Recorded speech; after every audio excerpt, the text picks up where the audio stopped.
Ladies and gentlemen,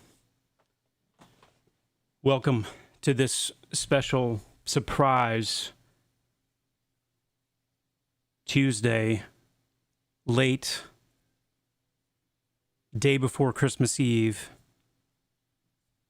ultra-powered stream session.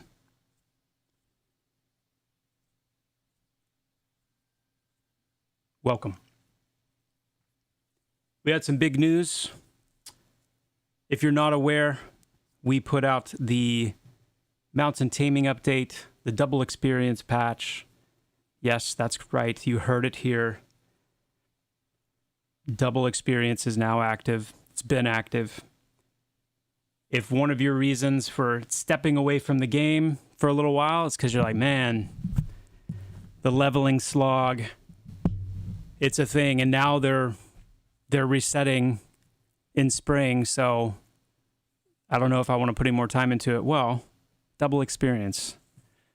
Double experience has allowed me to get to level 21 on my warrior. And that is nothing to sneeze at. Okay? It's nothing to sneeze at. I've managed to get a mount that has something other than one speed, which is nice. I have I'm actually pretty happy with this mount. 3 speed, 7 recovery, 4 endurance. Not bad. Not bad. But I really want to keep pushing on this warrior. I've just kind of locked in. I've decided, like, hey, you know, I need to understand and feel and become one with our tanks and tanking and Pantheon in general. I need to stay locked in. So the warrior, it continues to be. But the Orkies are drying up, guys. The Orkies are drying up. So I need a group. I want a group. Now, before we get too deep into this, hold on. Let me get I jumped right out of a design call into the stream, so I don't quite have everything set up the way that I like it yet, so hold on. Carrick666, welcome. Albatross, good to see you, my friend. Dosi, welcome. Nizdal, Jibba Jabba, Briar, Joskar, Velkinks, Kurgan. In pizza we crust. Nice. The wall. Welcome. Mr. IT Wiz Gaming, good to see you. Charlie Pills. Keep wanting to say Pitts. Charlie Pills. Welcome. Gwimchim, Mean Season. Good to see you all. Thanks for being here on this cozy Tuesday afternoon. I'm sure some of you are still working away. It has been a very full work day for most of us as well. Tomorrow is the day that is kind of our first day of taking some break time. So it'll be good. Looking forward to that. We got Tanhawk, Dank, Bloom, Kazik, Quick Save. Good to see you all.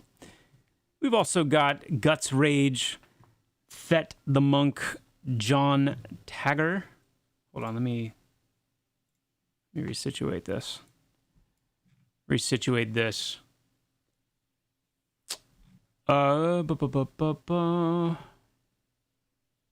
Roson, Tolmart, Daimlos, Oi Johnny Boy, Swilson, Rosen. I've already said hello to you, Rosen, but hello again. Super Trash Garbage in the house. Good to see you, Super Trash. Spin, Deaver, Alan Wenzel, and Kane Strike. Sorry, I'm so bad at pronouncing some of these names. I don't have a good excuse, but it is what it is. Also, Pramus TV with the Prime sub. Thank you so much. Charlie Pills with the Tier 1. And in Pizza We Crust with the Prime. Guys, thank you so much for the support. I hope that this is a cozy stream for you wherever you're at, but it's also time to lock in. We can talk about the roadmap. We can talk about the patch. We can talk about, any of the dev diaries that we put out. And then we can also talk about the warrior and getting a group started. I'm level 21.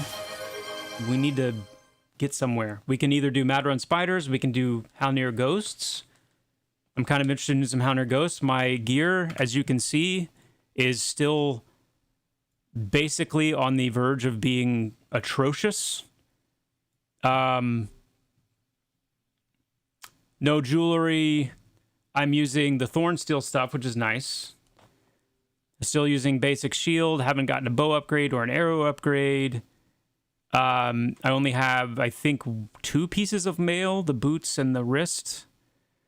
I picked this up off of the Morvaki, and then Divine Brood off the Orcs. But we're hurting for gear, guys.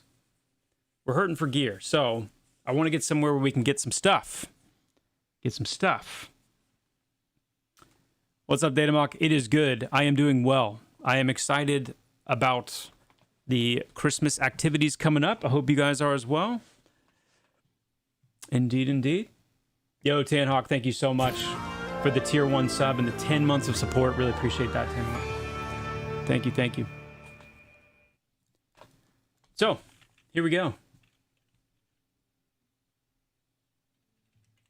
What's up, Knight Rider? Good to see you. Let's see. Well, let's just see. Is anybody looking for group at the moment? 17 Monk, 24 Rogue. Good level 24 Rogue. That's interesting. 19 Wizard.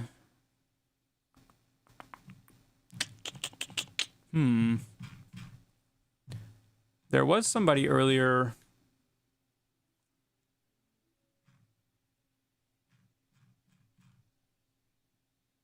There's actually somebody looking for a ghost group. 23 Wizard looking for group. HC Ghosts. They're still here.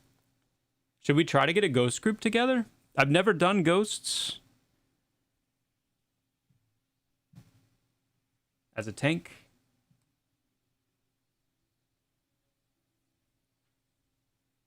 Rediscovering my love for the game by playing solo self-found rogue. Nice. I've been doing that a lot myself on these characters, and it is really fun. It's part of what makes me really excited for the spring update is solo self-found becoming a little bit more of a viable approach, you know?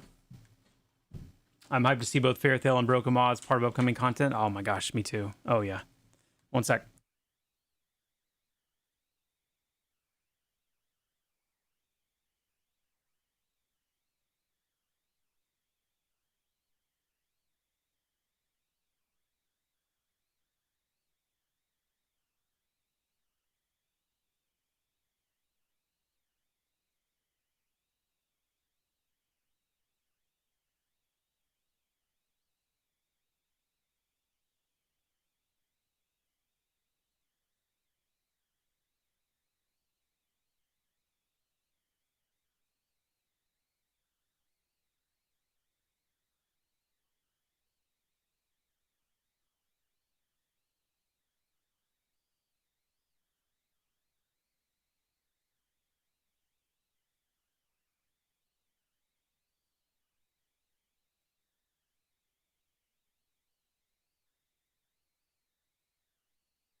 I'm back. The 2 areas you're the most excited for are Fairtail and Broken Maw. Yeah, Broken Maw is going to be... I mean, I'm super excited about Fairtail for a lot of reasons. But, you know, I don't know. It's hard to beat... it's hard to beat being able to move on to a new continent, you know? That's going to be... Man. So fun. So exciting. All right, we got a 22 Monk. What do we want to do? We need to decide what we want to do, guys. We could either go Mad Run Spiders if we're just locked in on, like, let's just get experience. Let's just level up. The reason I wanted to try Halnir Ghost is because it'd be cool to start, you know, maybe getting a little bit of some gear. Like, just some mail and maybe, like, some plate items, maybe, depending on how deep we get. I don't know. We're also kind of like hinting and flirting at the BRK range.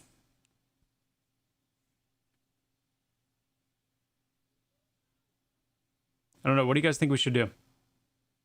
Hey, Sweet D Willie, good to see you, man. Good to see you. If I don't see you until then, Merry Christmas, Happy Holidays. You too as well, my friend. You too as well. Datamark, does BRK have gear for your level? Mad Run is a cool place, though, that most people just don't get to see. I like to drag people into there, and every time they say it's such a cool place. I mean, I'm down for Mad Run as well. Mad Run's got some great gear options. I mean, you've got the Ichor Scorched Partisan, you've got Brace of Claws, you've got the Bloody Mail. There's definitely some cool warrior stuff.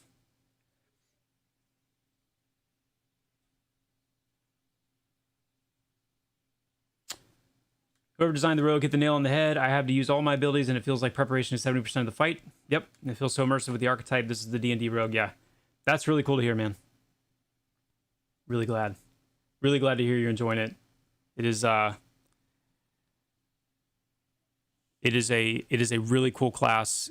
I've got mine's almost level 19, and from design concept to the iteration and then the paper to implementation, I feel like it's really feels good. There's some things that we can do to kind of clean it up and smooth out some of the rough edges and flesh it out a little bit more, but the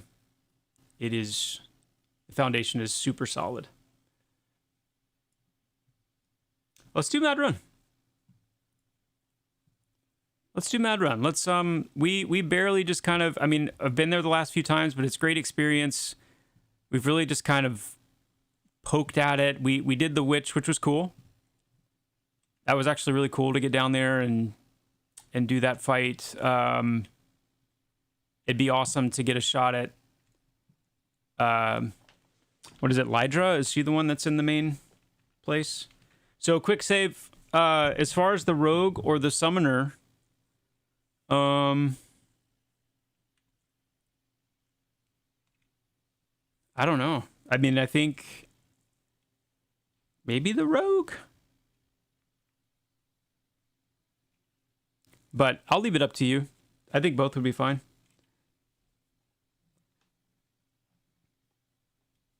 Lydra. Yeah, we could definitely do the, I'll call it what it is, the hatchery. The hatchery. You know.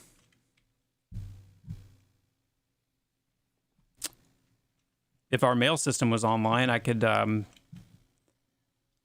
send the Crimson Dagger to my Necromancer if no one else wanted it. Yeah, let's try the hatchery. Let's try the hatchery.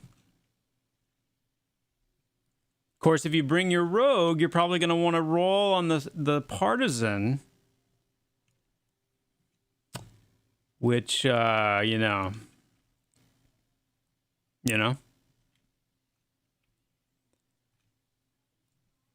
I'm just playing. That's fine. Bring whichever one you would rather play. If you want to play the rogue, bring the rogue. If you want to play the summoner, bring the summoner. You choose. You pick. Yep, we're on 0. And I don't even know if it's camped yet. So we're gonna need a healer. Anybody have or know a healer that they want to bring?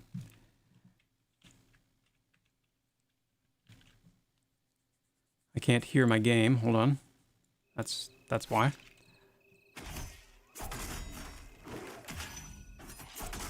Is Pantheon on GeForce now?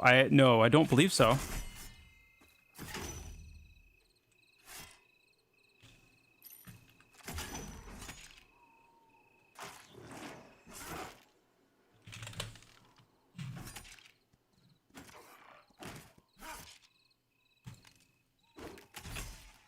Okay, we got our rogue.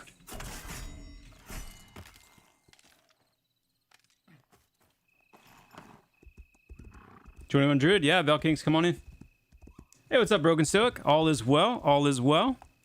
Getting a cozy little session in on the Warrior here before Christmas kicks in. All is well.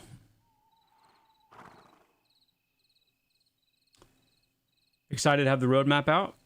Yeah, 23 Wizard would be sick, Thwall. Bring him. Bring him.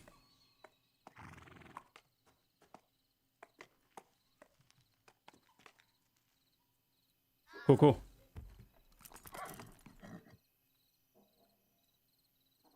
I see a dusk fiend.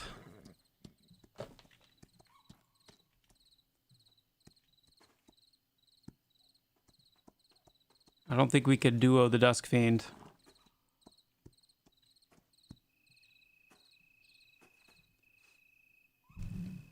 Can I believe we're a year into EA? It's gone by quick, I know that.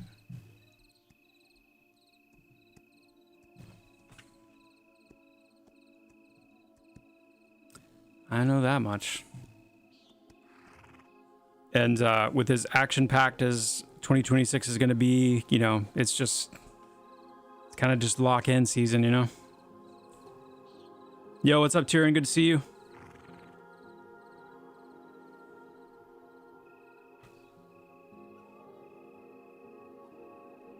We do have a healer coming. So here in just a second, we'll see if we can take it on. Yeah, just being on a new continent is gonna be huge. Being on a new continent is huge. Having sea travel in between the two continents is gonna be huge. Oh man, like, yeah. And you guys, I mean, that's only up to half the year, right? Like, I mean, it's only gonna get well, it's only gonna continue to be like, oh wow, like this is what you guys are targeting for the end of the year. That's massive. So the good vibes, my friends, are gonna continue to roll. Continue to roll.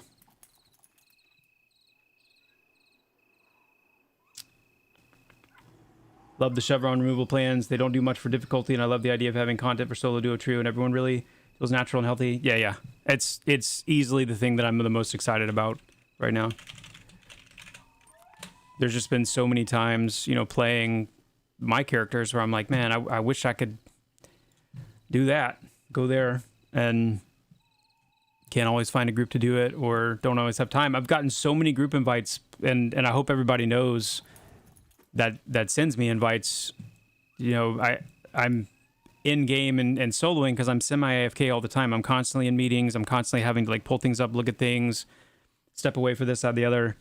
So I'm not able to group as organically and consistently as I want, unless I'm, you know, streaming and just actively focused on playing. Is this our wizard?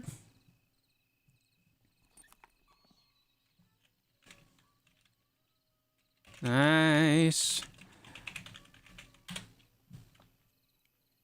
You know what? Before we start, I'm actually going to run to Dimith real quick and get some food and water. I'll be right back. I am out of water, and I don't like that.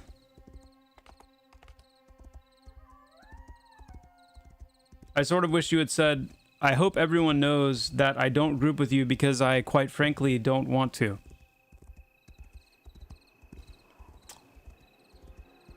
I mean,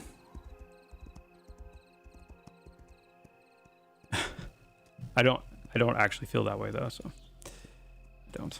It'll be nice for those of us that have anxiety and don't always want to be in a group. Yeah, I mean, yeah, absolutely. Like,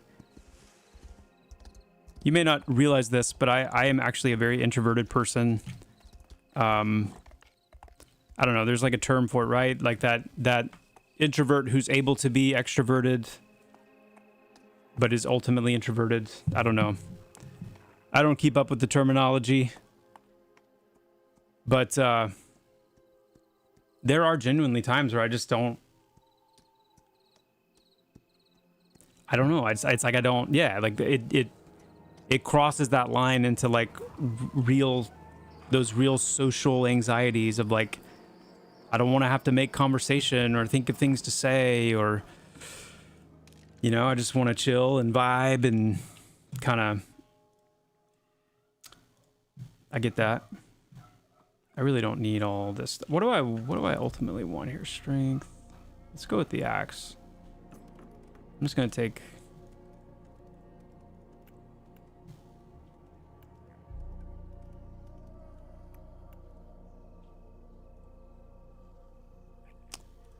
Chapel. Okay. Now I'm gonna buy some food.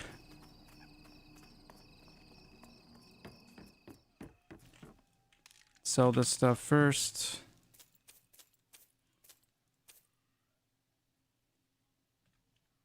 Okay. And yeah, buy some food.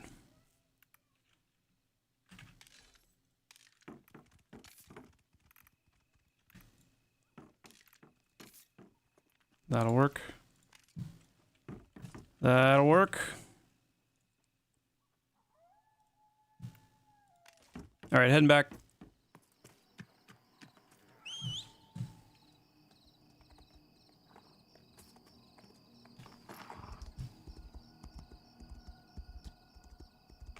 Ambivert. I think that is what it's called, actually. Yo, what's up, Hellgear? What's going on?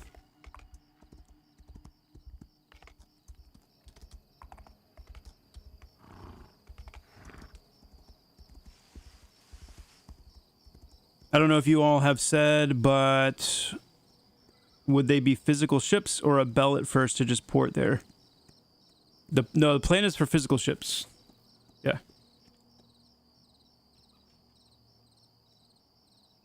Okay.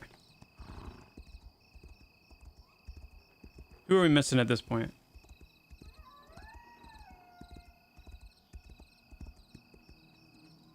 Do we have everybody accounted for?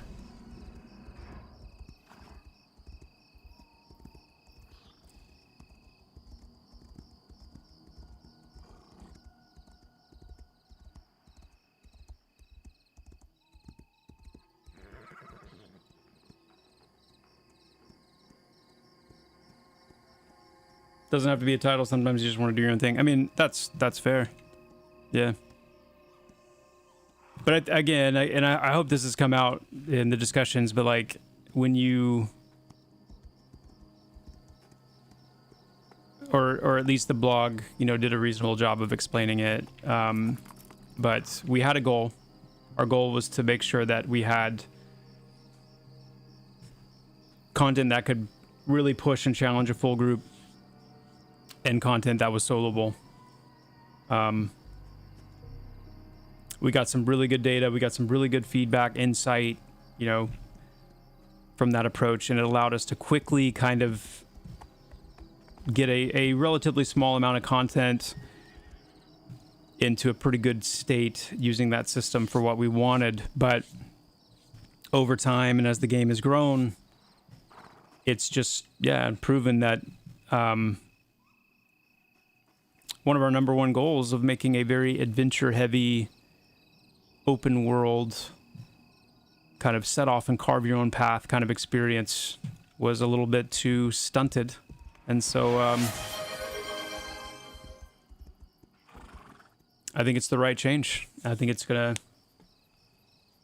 be great. Like I said, it's the thing I am absolutely the most excited about right now. For sure. Black Lotus, the 5 gifted subs. Thank you so much. Thank you. Thank you, thank you. Congrats to those whose ads have been blastomacated. I appreciate that big time, Black Lotus. Thank you so much for that. Thank you, thank you. Is item linking and need/greed system making the spring update? It's either going to be spring or summer. I'm not sure which one yet. But one of those two. We know for sure that you guys will not be waiting past summer for the need before greed, kind of item rolling and item linking. But it could be the spring update or the summer update. Who are we waiting for? What's up, Rivs?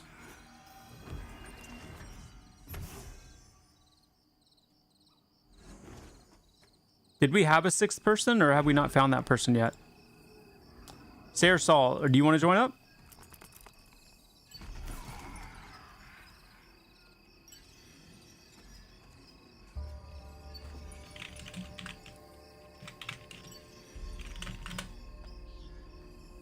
I didn't plan on doing a warrior, but now that I see I can make a specialty build like the warlord, I will surely do one. Really like that aspect you guys are implementing for each class. By the way, don't know if you can talk about that, but will we see bards with cool, colorful plate armor like an EQ? Oh, good grief. Christmas morning, early, with Santa's gifts unwrapped under the tree. Yes. Yes. You're undertaking making the hardest game genre in existence at a time that is harder than ever. It's good to hold yourself accountable to your goals and benchmarks, but remember to give yourself some grace. Mistakes and missteps happen. You live, you learn, you correct course. You got this. Yeah. Thank you. Appreciate that, Broken Stoic. I really appreciate that.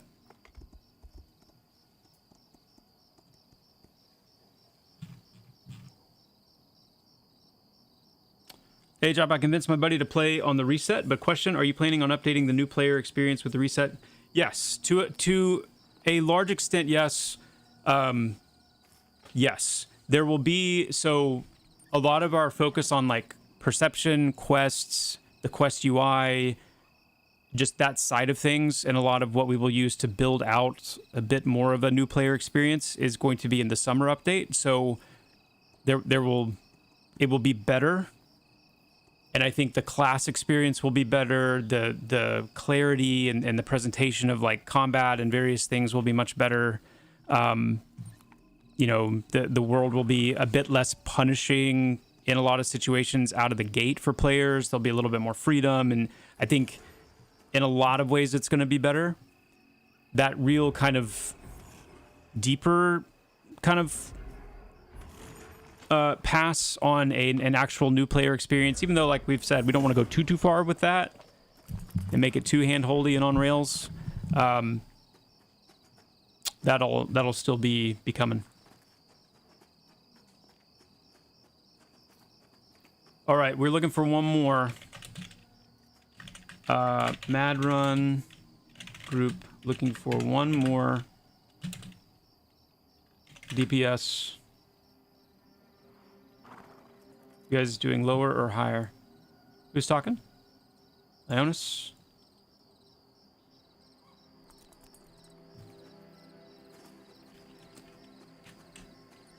We have a healer. We have me. We need... Oh, are they starting to group up? Okay.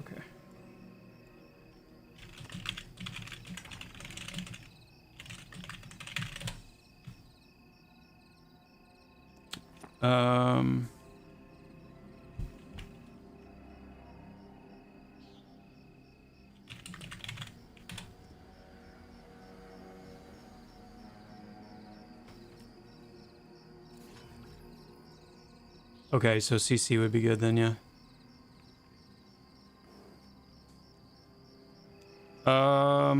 We just had a necro here, did we not?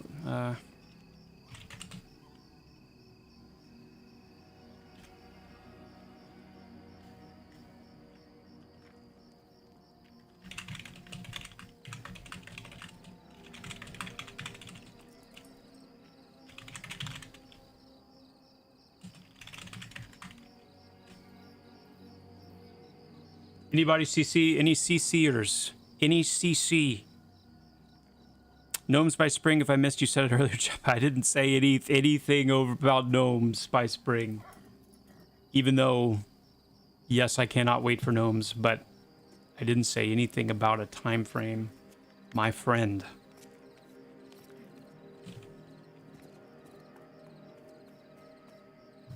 You guys, do we want to go ahead and just try to at least start killing stuff and getting some EXP while we wait?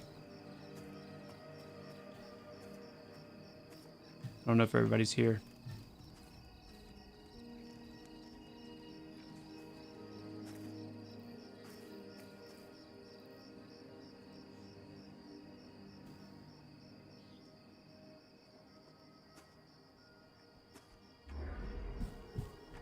I have a question for food for thought. If I run through an area that I can one-shot mobs, am I good? It's just level XP, quick save. Is everybody here?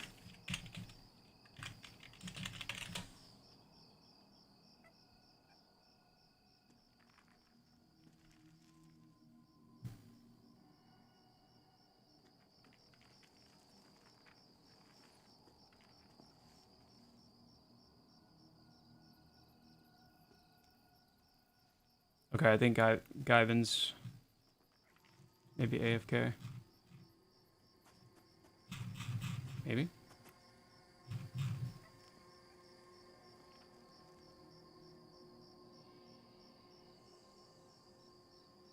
My thoughts after all the dev blogs. It seems like Pantheon has moved into the perfect combo of WoW and EQ with a lot of innovative add-ons like boats.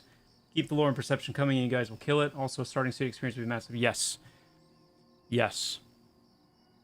I can't remember if that was emphasized in the dev diary, the roadmap section where we listed Fairthale, but understand that that includes Fairthale City. And that means that with Fairthale comes our first kind of real pass at an actual starting city as the new player, new character experience in that area. So, yeah.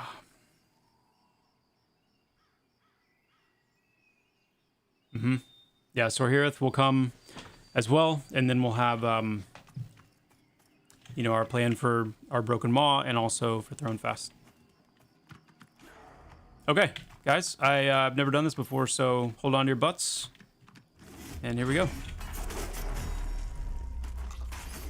I got to get back in the tanking mindset here.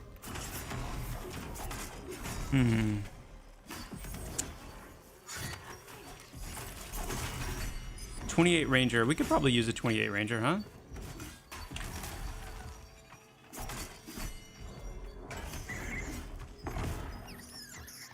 Hold on. Let me switch you.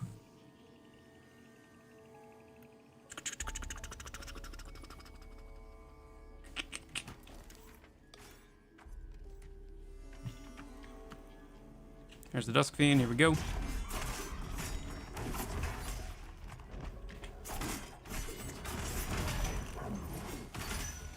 Got a Nightingale as well.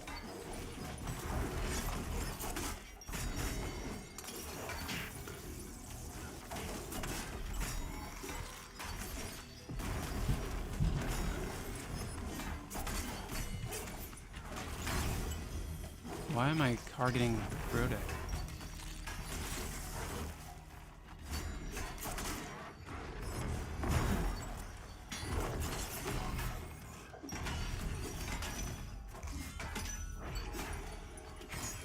Ooh. Got to get back in the mindset here. CC is going to be, I don't know. Do we get the Ranger or do we hold out for CC?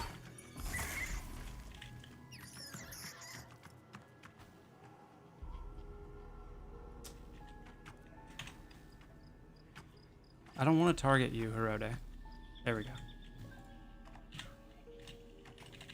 Okay, that works.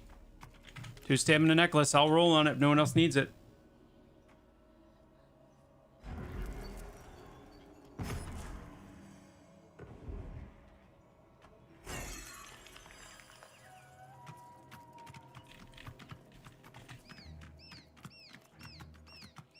Okay.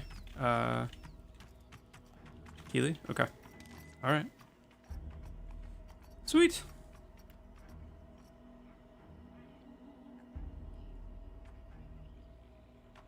I will just, okay. Nice. Got some health. Ooh, the health. Okay, let's keep moving.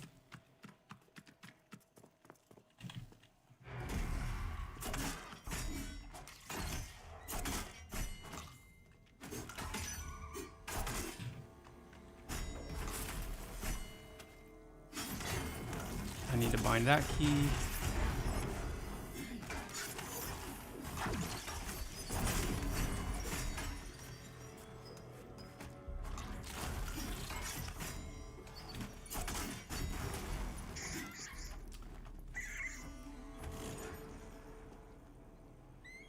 Hey Rivs, I'm sorry I didn't really answer your question because I'm not sure what you're asking about being able to one-shot enemies if you're good. I don't know if there's another way that you if you want to phrase that a little differently or something. So I just don't understand what you're asking. What is the new player experience we're going for? That's a good question. Hand holding until it teaches you everything, guided in a direction, but you must self-explore, or maybe something else or a combo. So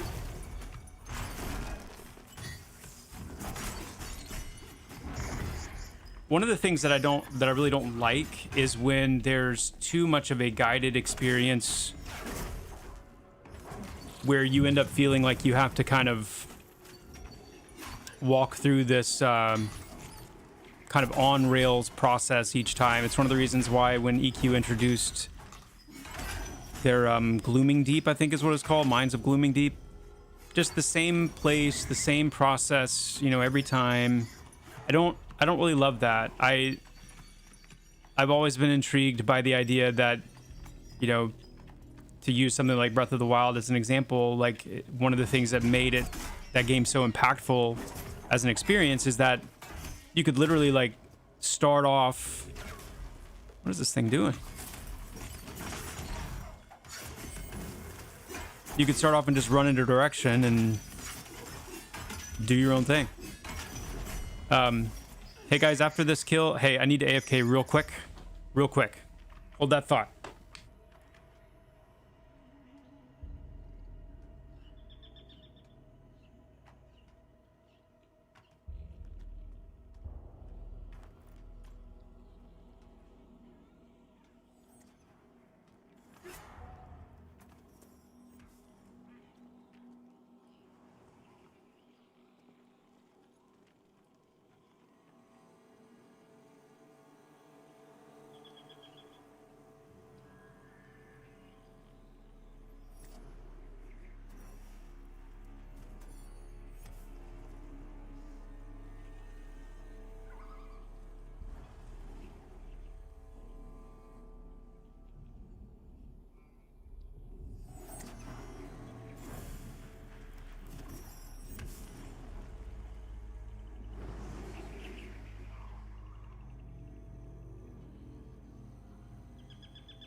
Sorry about that.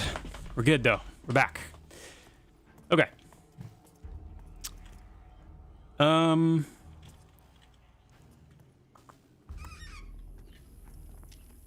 me just get my bearings here real quick.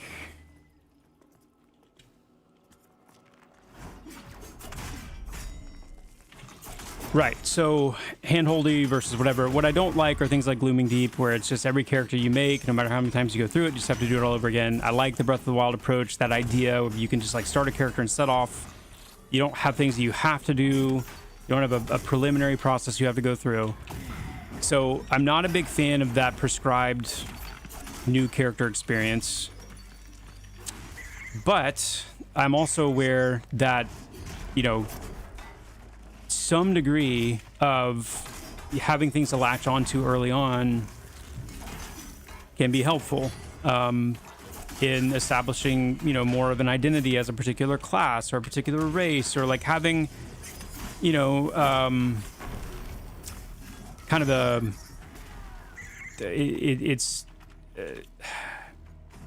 you know, when it comes to like Fairy Tail, for example, or Broken Maw, or one of these new places, like I think it's okay if there's kind of a local pervasive thing that's going on, like you know, the nearby goblins are just kind of like a known threat to the area, and so there's things that you can get involved in early on that are kind of thematic to the area, that give you an opportunity to kind of learn a little bit about your class, learn about your place in the world, that kind of stuff.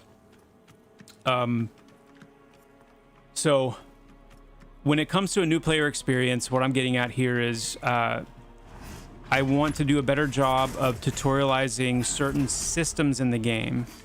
So one of the things we've been talking about recently as a design team is traits and NPC traits, and, you know, ultimately where we want that system to go, how we want to improve it. And one of the main questions that I've been asking the design team is like, what would you have to experience in a game, in an MMO? You're playing through, you're level 1, level 2, level 3, 4, maybe up to level 5. What would you have to experience that would make you say, oh, that was really cool? That would kind of like impact you or imprint on you. And thinking of that in terms of traits, for example. So like one of the examples that I gave was one of the coolest things that I remember in Pantheon was when we introduced the orcs that threw those little bombs. Some of you may remember that, but they threw these bombs, and you could see like where the bomb landed, and then it kind of like, you know, started flashing faster and faster until it exploded, and there was this kind of big splash damage effect that happened. But it was done in a way where you could actually like get out of the way of it. So if you saw that bomb land, you knew to kind of get out of the way, out of the radius of the blast, and avoid it. And that was something that when I saw it for the first time, I was like, that was really cool. And it kind of stuck with me. It was this cool little experience. And so the idea that like if you're playing the game and you come across an NPC with a demolitionist trait or something like that, a trait that causes them, in addition to their normal abilities, to have this, you know, kind of randomly throwing out this this explosive every once in a while. And obviously, you know, this would be limited to things like goblins and orcs and like other things where it makes more sense. All right, hold on. I'm in my I don't have a lot of great tools to handle multiple situations here.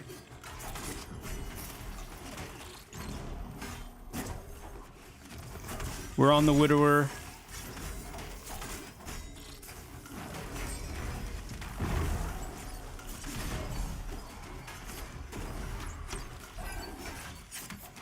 But you're playing along, and all of a sudden you come across this orc that is a demolitionist, and maybe to kind of telegraph that it's a demolitionist, maybe it's in the name, maybe it's on a little symbol, and maybe they're walking around carrying like a little bomb in their hands or something like that. And then they throw it at you, and you're standing there and you're seeing this thing, and it explodes, and it like chunks your life, and you're like, oh crap, you know. And then you realize, oh, there are some of these goblins, some of these orcs that spawn with this trait that, like, that's something where I'm like, oh, that's cool. Like that's interesting. I think we can do and need to do a better job as part of our new player experience of tutorializing things like that, so that players learn, okay, these things exist, and we do a good job of matching the visual with the mechanic, so that instead of it all being like, you know, I'm constantly reading all of this information on the screen and trying to process all of this written information about this trait and this disposition and this buff and this state and this weakness, that I'm just seeing like, oh, this thing's holding a bomb and it threw it and it blows up and it, you know, does damage in this radius. Like, I see that.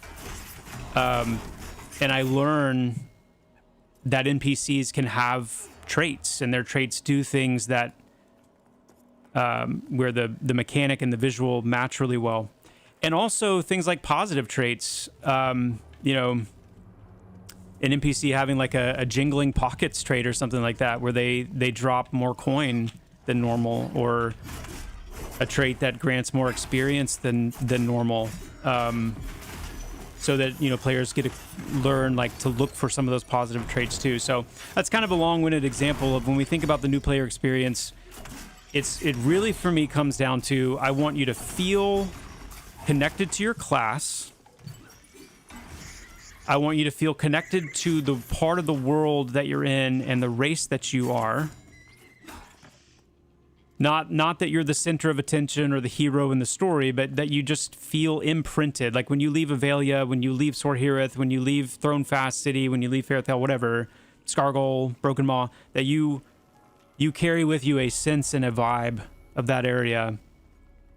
and then ultimately we are telegraphing and kind of getting you accustomed to the game systems a little earlier and in fun and impactful and memorable ways, more so than we do right now. That's really the key. Does that mean that we're going to start having class quests? Maybe. Like, you know, that's part of the consideration. Do we want to go that far? But those are kind of the more kind of high-level vision-oriented things around it. A very Valve approach. You show the mechanic, teach it to them on a simple mob, goblin, and then test them on that mechanic on a harder mob. Yeah. Yep.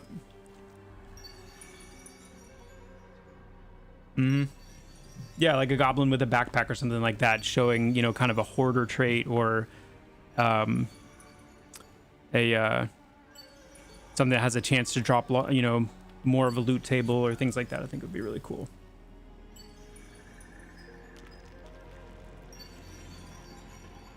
Yeah, Joskar, exactly. Like some of those real loose interaction points, waving somebody down, you know, seeing a rogue, you know, back when we had them where the arms were crossed and they were kind of leaning up against like the wall.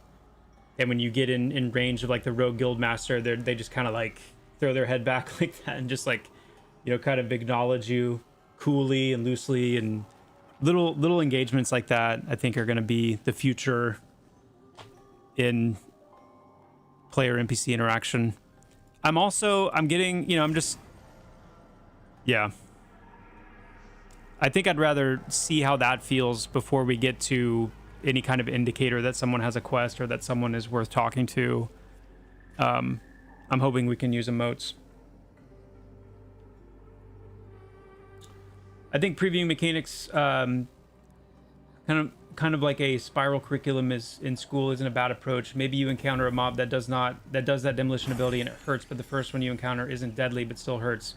And when it comes back later, players know about and aren't told what to do. Yeah, exactly. And all of this we're tracking back to the notion of having a bestiary eventually, where these kind of NPCs, these kind of aspects of the NPCs, the different traits that you see, where you're actually able to track these things and you can kind of refer to them later, so you can slowly learn over time and kind of build out this compendium of knowledge.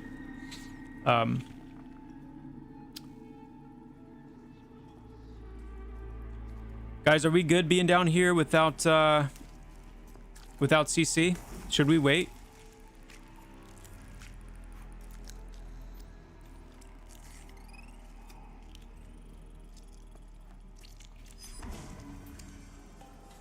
Oh, there's like a 3 pool right here. That would be interesting. All right, let me do another.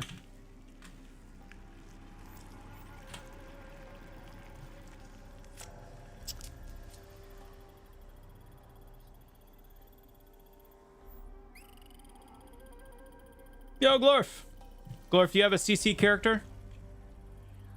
You have anybody that can do CC?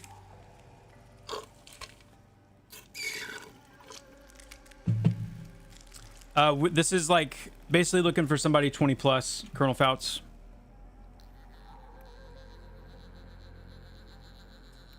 We either need a CC or a second healer.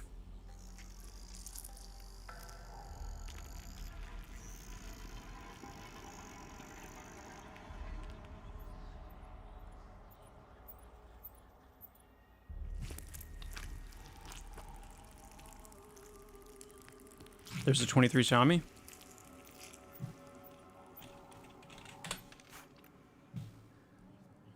No, it's not my birthday.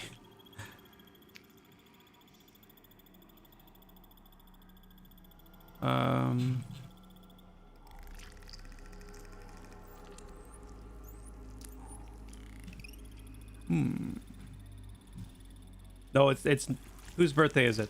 It's not my birthday.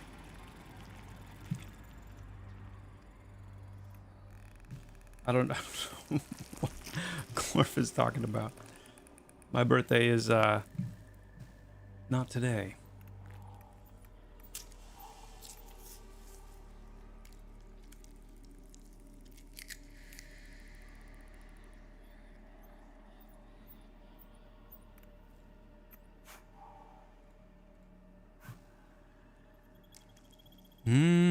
There he is.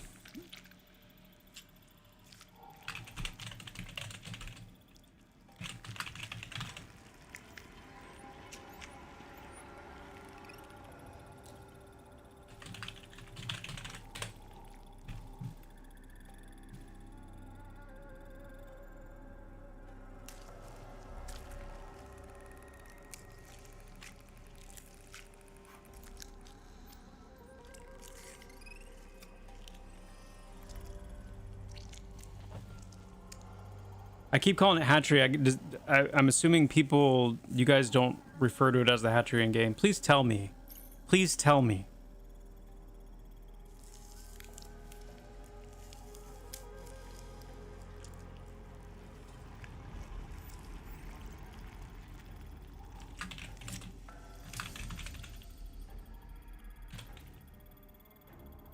I'm not gonna call it that. I'm not gonna call it that.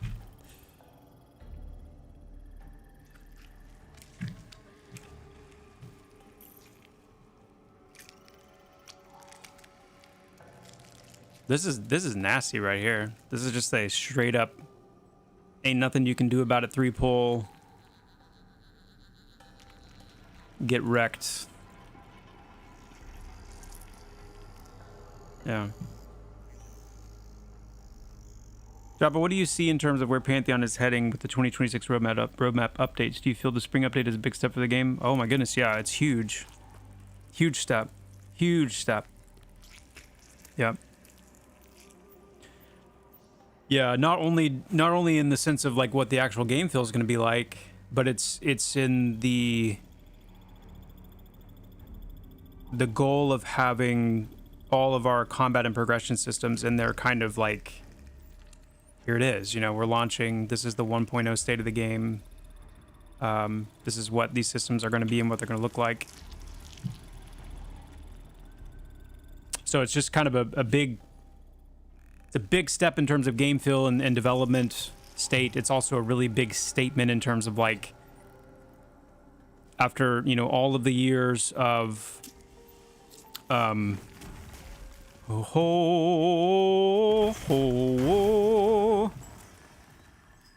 right, hold on.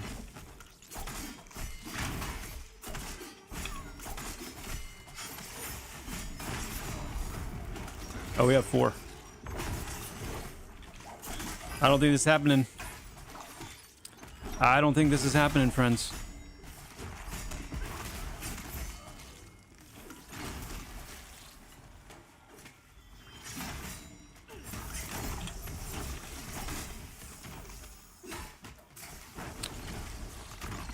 It's not happening.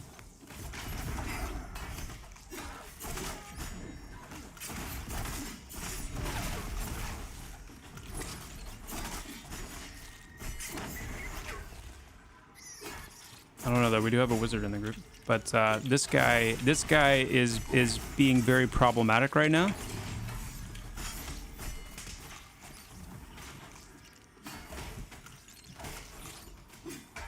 Trying to kind of build up some threat here.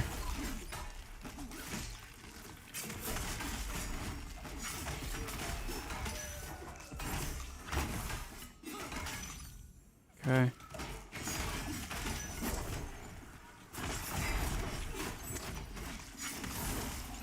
Yeah, healer's down. That's not good. Shriek next, I guess.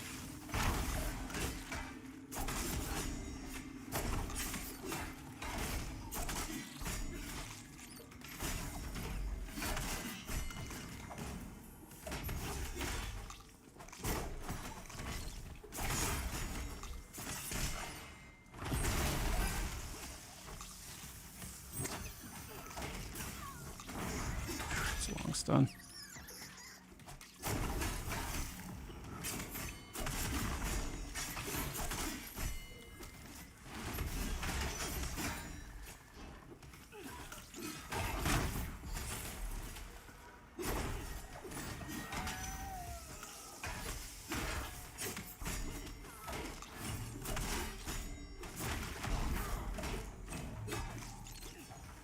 Well,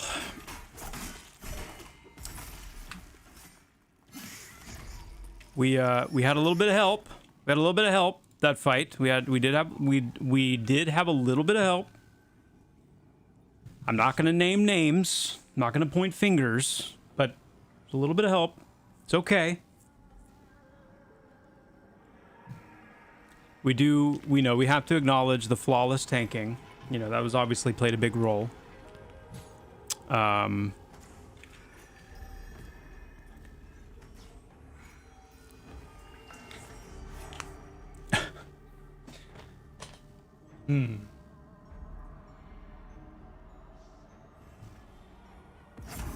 With the experience you're having now with not being able to find CC, is the goal in the future to just move to a different camp once you remove chevrons?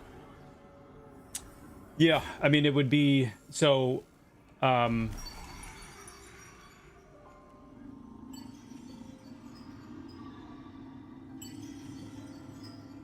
If we couldn't find a CC, we would do what we're having to do now, which is maybe we make up for that by finding a second healer.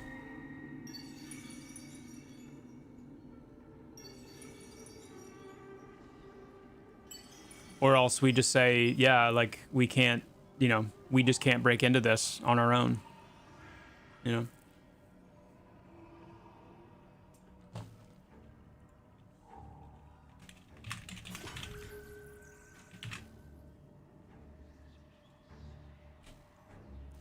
Somebody said there was a necro looking for group. Let's check.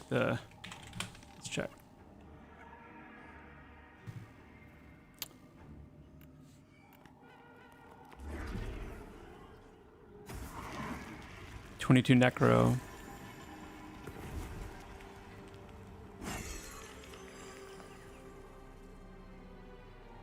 Yeah, let's do drain.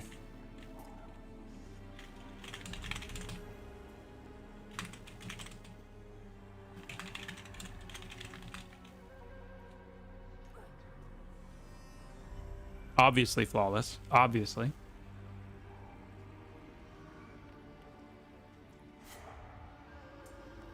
But yeah, Larsk, I think the update is going to be huge.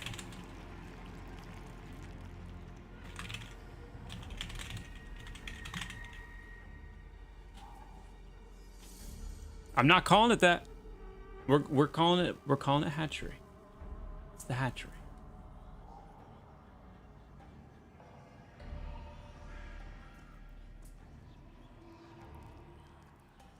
So I apologize if this was asked, but at the end of the update, there's speak of Broken Maw. Is that a separate continent? It is. It's the ogre capital city on Rainfall, the continent to the west.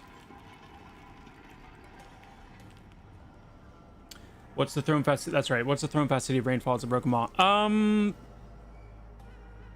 Yeah, I would say that Broken Maw will be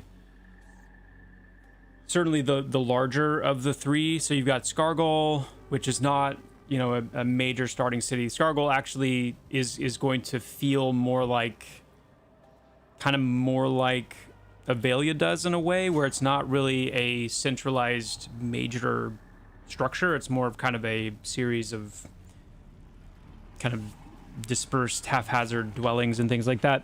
It'll feel a little bit more like Grob, I would say, kind of in a way. But between Broken Maw and Cyrenai's Rest is going to be a great city too, but it's the ogres are definitely the most kind of out there, organized, large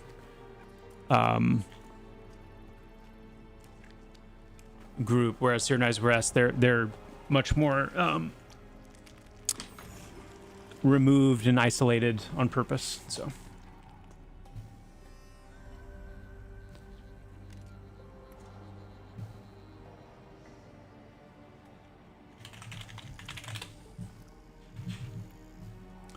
all right, we got Drain coming. He hasn't been in here yet, so it'll be interesting. Kind of like me. It's so fun, like, doing these things on a dev, because I mean, as a dev, because these are areas that you have populated or helped populate, and It's just... They're scary, guys. So, what do we got here? I know... I mean, this is going to be... These are all just, like, horrifically horrifying pulls.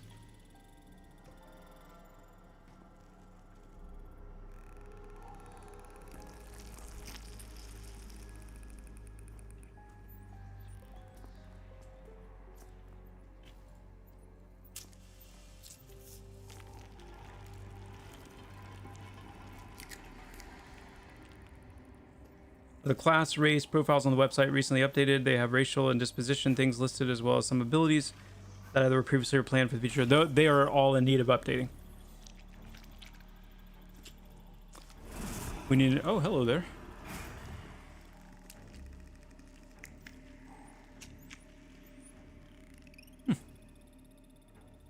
Okay. So how do we want to do this, guys? Like, it looks like we've got... Do we want to do, like, a Soul Shuriken pull here? What are we thinking?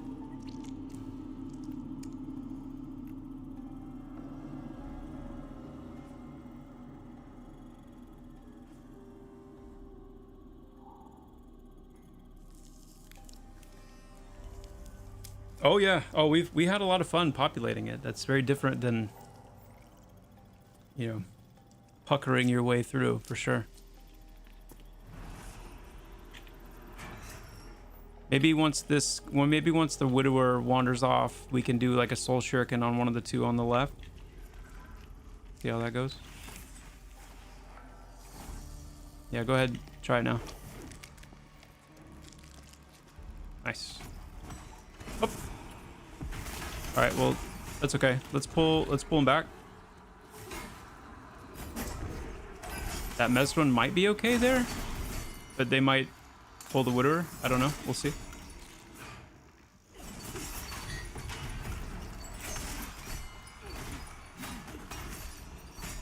Yeah, Keely, I'm Daimlos, I'm totally fine if you want to pull. I'm not a huge fan of pulling. I'm not that great at pulling, so I'm happy to let you take over pulling duty.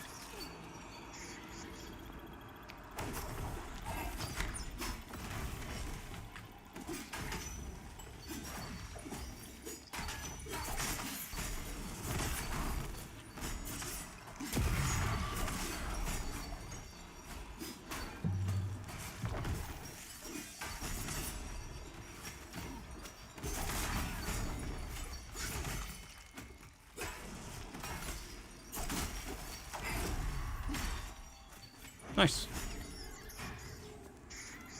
Okay. We could, once we get the Widower down, we can move into that room and get off this spot.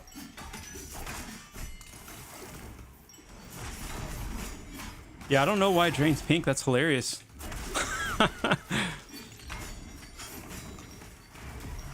I don't think I've seen that one before. Oh, sorry.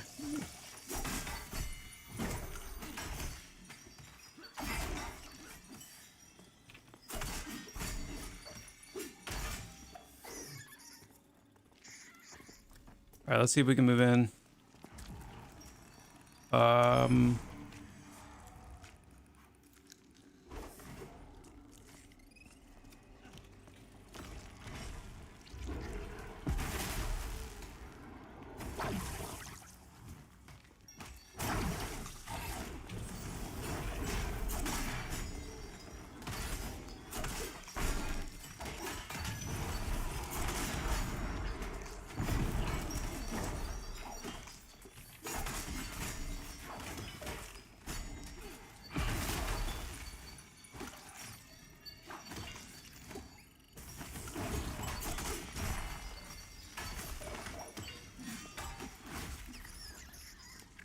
All right, we've got a Weaver.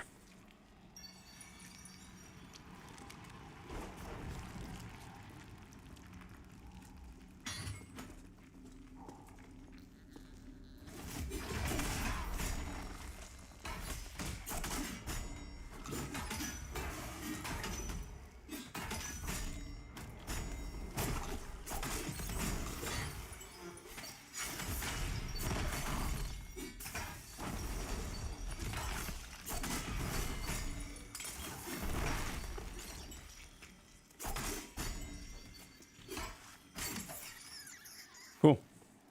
Cool.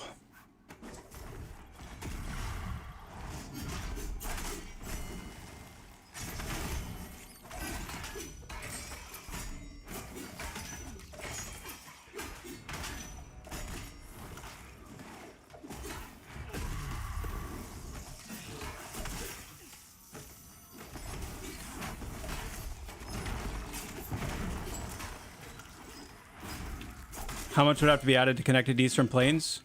Not a whole lot, honestly. It just, I mean, just some length of tunnel. It's not...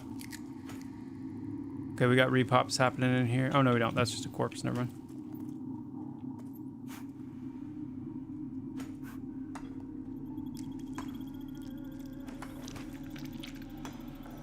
mind. Level 21.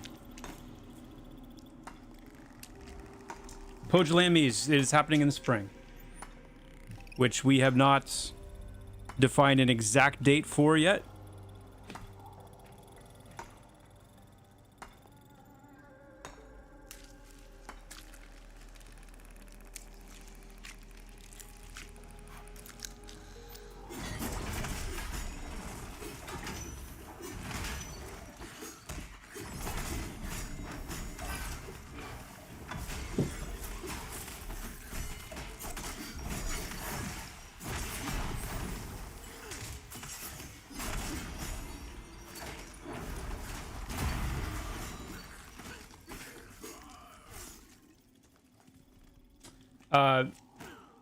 Yeah, the warrior's level 21. The gear is like, yeah.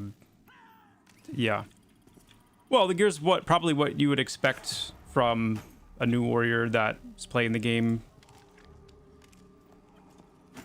as it stands right now, with current itemization, current drop rates, etc.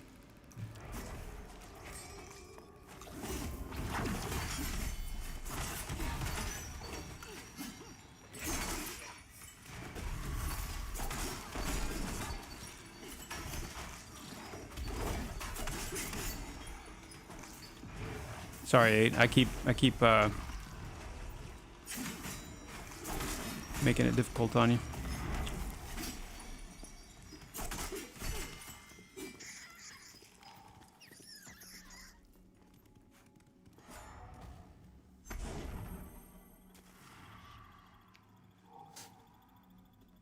I was here on 3 tunes for 20 hours this week, saw Brood once and Lighter twice. Oof. All right.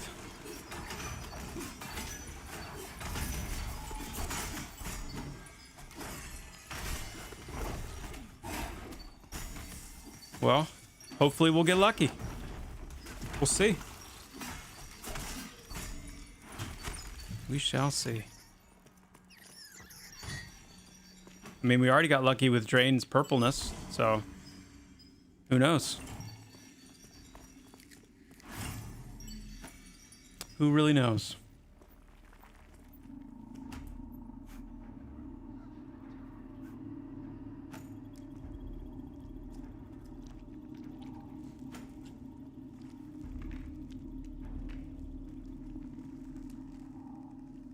You have enough zone designers. Seems to take a while to get a zone considering the number you need to get in.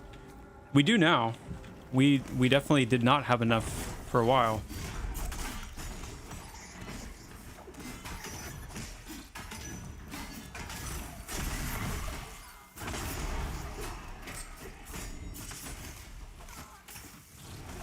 Our zones are complex, they're dense, you know, there's a lot of macro and micro detail.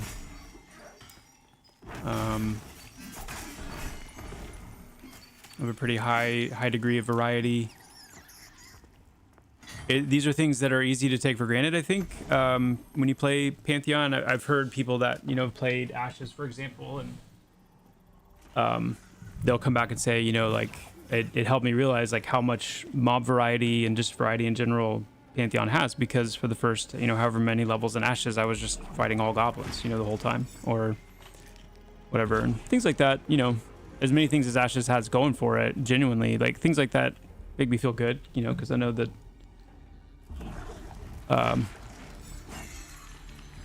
it's nice to hear people that aren't as affected by the development timeline for Pantheon, and you know how long we've been at it, because when they play the game and they're able to see it more for what it is right now, without all that, again, you know, understandable baggage, it's refreshing to hear how much people, you know, really enjoy the game for what it is. And you know, they'll say things like, man, you know, when I imagine this game really being finished and having like all the content that you guys have planned and everything, that's really encouraging to hear.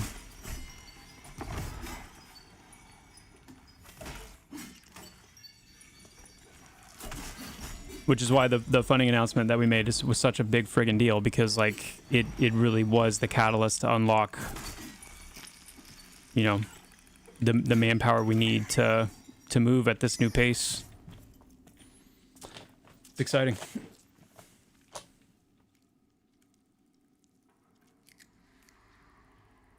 AOC has recently opted to outsource their asset and zone design to another company. I don't think there's anything wrong with that. I don't know about outsourcing zone design, but I think the more you're able to outsource asset development, I think it's a huge help. Huge help.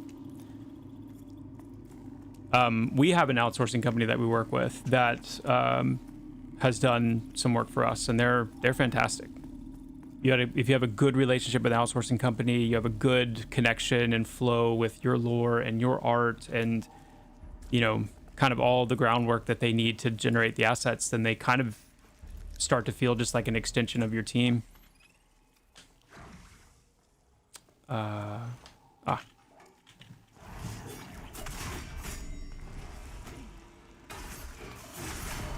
PBL we have for audio as our audio studio, but I'm talking about for art as well.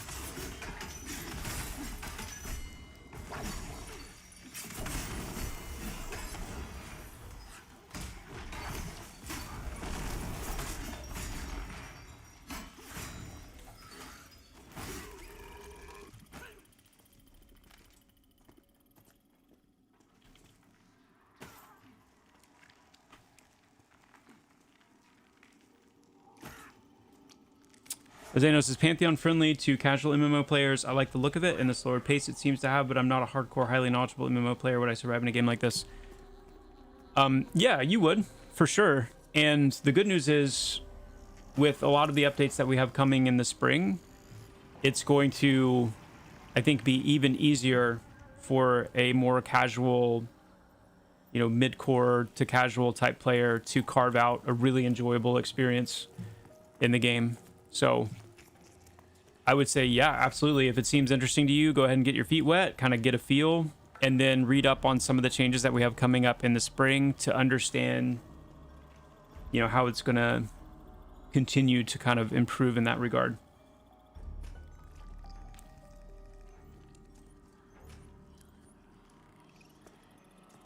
Maybe if you outsource class design, that would bring people back to play. Ooh.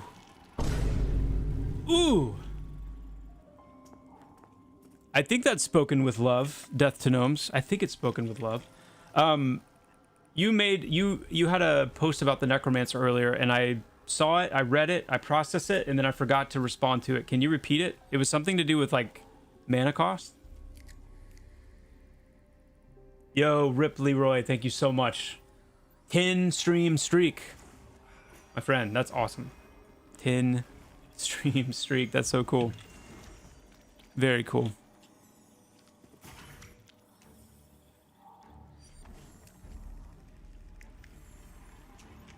After reading all the dev diaries, I come away with many things leaning more towards how WoW implemented many functions versus the way EQ did it. Example, static bazaar versus auction house. Is that intentional because they've got solid proof of concept already allowing you to speed things up? Well, I mean, EQ has the same thing. Like EQ, I mean, we work with one of the original main developers for EQ, Steve Clover. So I mean, if we wanted to, we could know exactly, and do know exactly how EQ did all kinds of various things. So it's really not that so much. It's more about again, it's always trying to thread that needle between the classic spirit of getting back to a true sense of an MMO, Socially driven MMO. Wait, what did I do? We should move up. Okay, yeah. Yeah, I'll follow you guys. If I see you guys move as a group, I'll either die alone or I'll see that you guys have moved and I'll follow suit. So you guys go wherever you want and I will adapt. I don't know why the Necro's pink. I've not seen that before. Hey, Drain. I'm curious.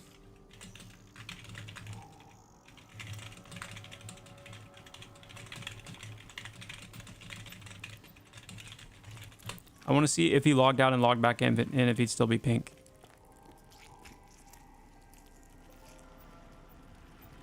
That's one of your guildies? Nice.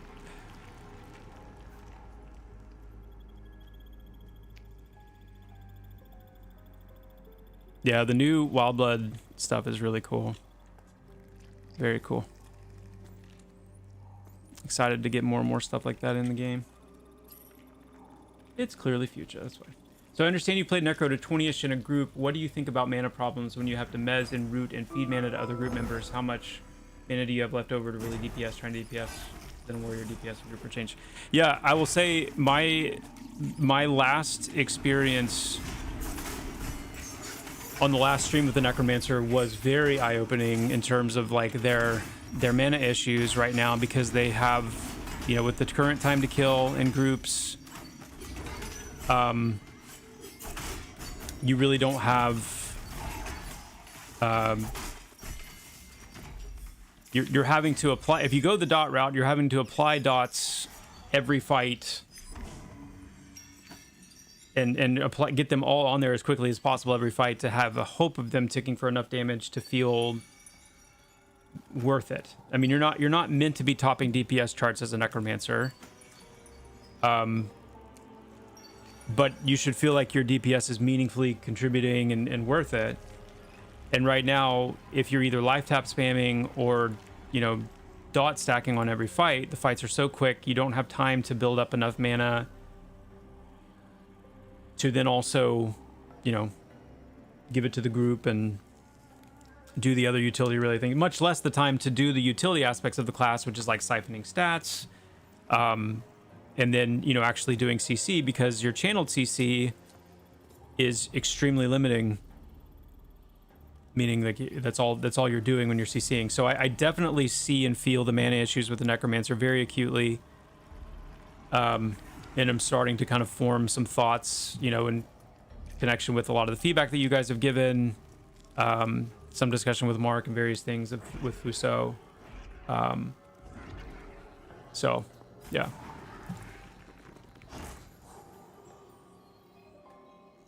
Definitely want to see them improved in that area a little bit, flesh out more of what their CC options are. Hey, there we go.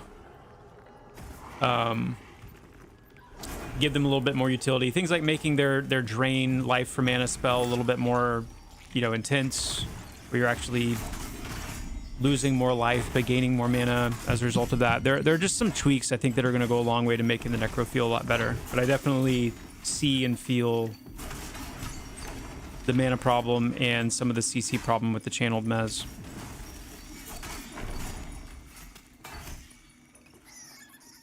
I do think an increased time to kill in general is going to help the Necromancer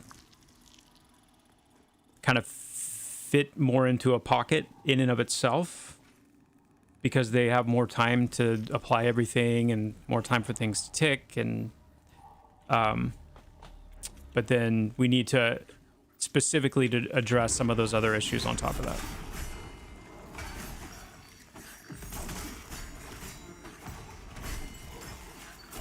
Yeah, lengthened TTK, like it come spring, the time to kill NPCs is going to go up a good bit. So it's going to take longer to kill an NPC. You're going to get a lot more experience per kill, but the fights are going to take longer. Yeah, sorry. Full suit of Ashen Bronze change, looking for undergear tank to call home. What's the price? Glorf. Sorry, I missed the message. Hey, what's up, Flange?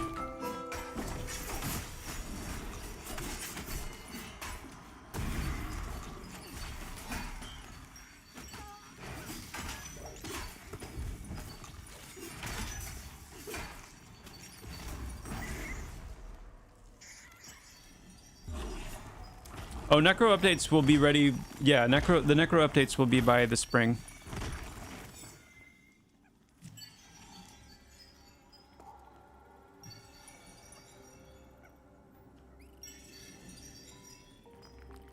That's pretty tempting, Lorf. Is that legitimately what they cost? Like, that's what you would charge anybody?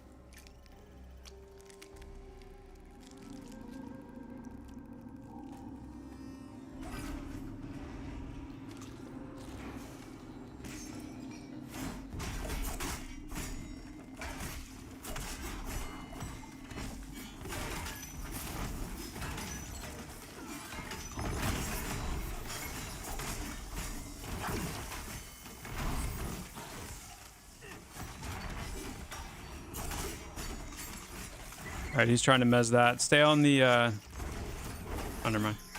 He's dead.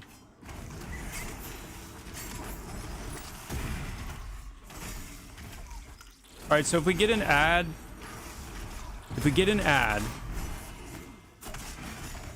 we'll expect Drain to mez it. Before it's mezzed, I will, you know, build up a little bit of threat on it before it's mezzed, but I'll try to do a better job of calling out, like, main assist target. Where we can all just stick on that. Try.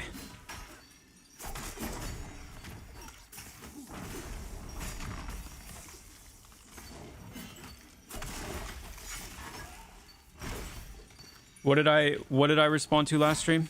Sorry, hold on. Hold on.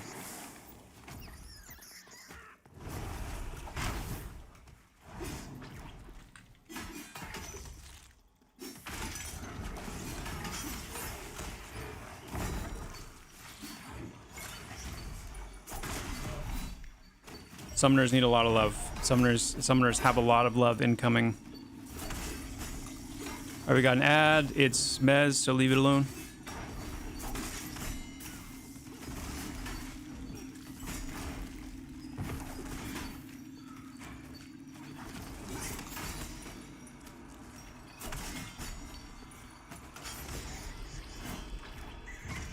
Grats.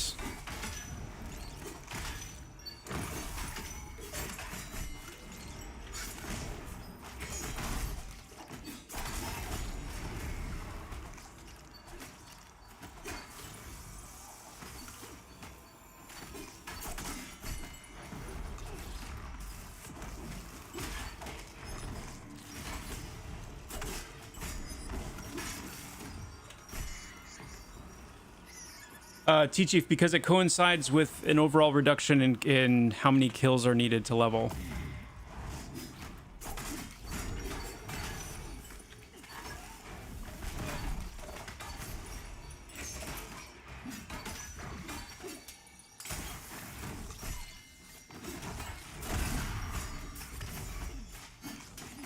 Mm-hmm.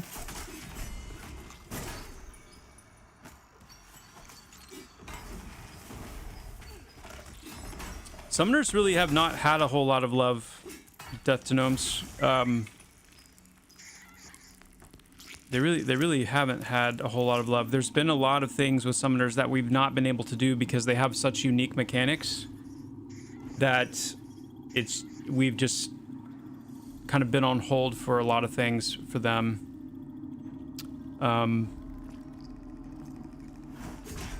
So this is the first time where Summoners are really getting like a dedicated, you know, let's get all of their various combat mechanics and more kind of bespoke things into the game so that they can play like they're intended. It's going to need to come with a lot of improvements to pets and pet information and pet like connection, the ability to see clearly and understand what the pets are doing and feel more of an immediate, you know, connection with the pets. And some of that, you know, some of that is going to be an ongoing improvement. Like we have some really good server updates coming in the summer that are going to make the snappiness and the responsiveness of things in the game a lot better. And that's going to be an even further like buff to the feel of pets and like how connected, you know, you feel to them. For all the pet classes, not just for Summoners. But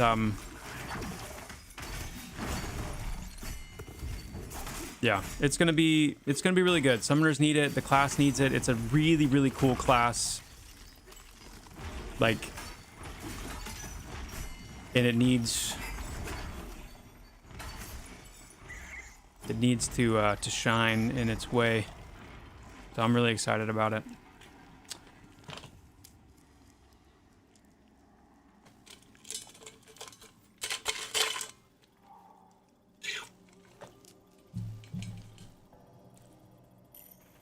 Super Trash, thank you so much for the gifted membership, my friend. It is much appreciated.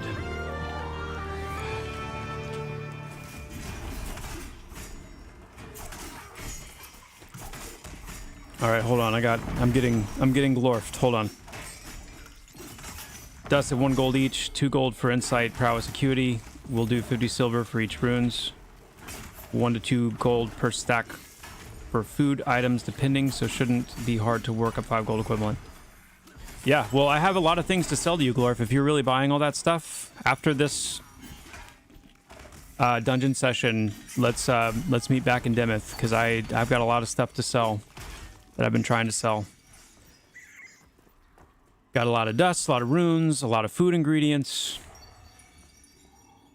all those good things. But yeah, I'll go ahead and buy the set. I'll buy the armor set. Do you have it on you right now, or do we need to wait till we get back to the village?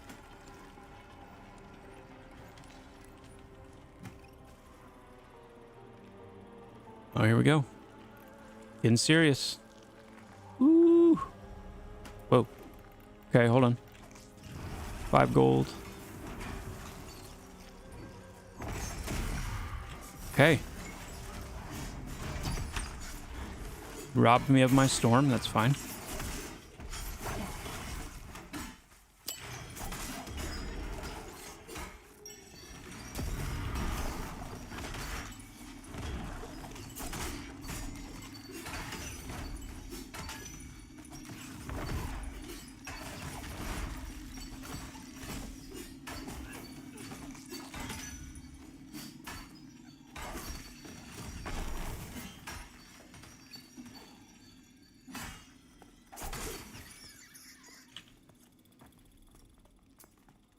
All right, let's take a look at what we got here. What did we just buy?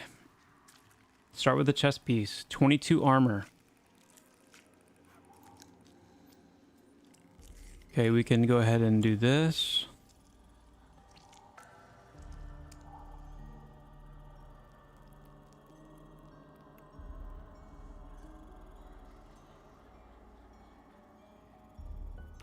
Definitely do this.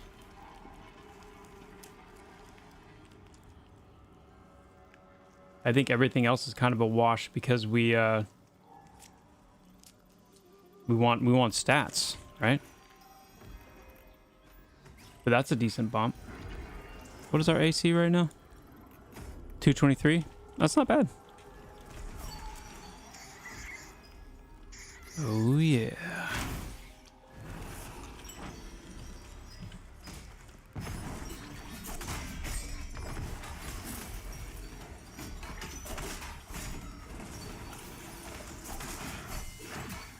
How does the shield compare, actually? We've got... What is this? 13 AC. 44 block value. 427 block rating. Yeah.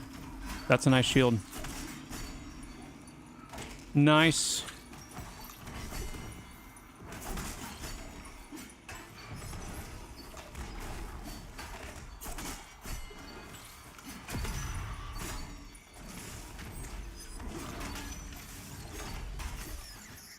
So this Ashen Bronze tier, is that... So, Glor, if you're saying that like people typically don't buy that set, is that a set that you need to make as part of like leveling up as a crafter?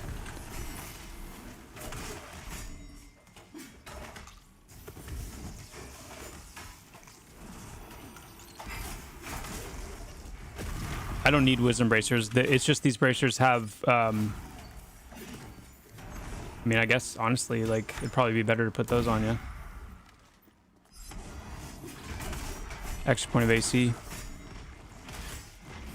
I don't think I have anything that uses Whiz or Ent at all, so probably a good call.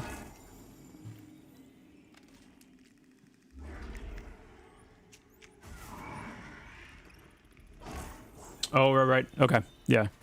Well, yeah, Glorf, like, if you want to, I'll give it back to you for the 4 gold. I'll switch out the, yeah.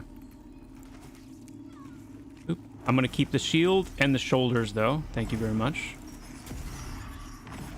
Oh, you don't, well, yeah, I'll give it, that's fine. You can sell that. Okay. But, what else can you make?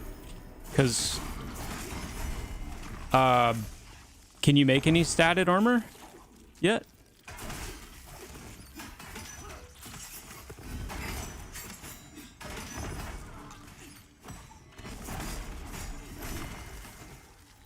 Ooh, okay.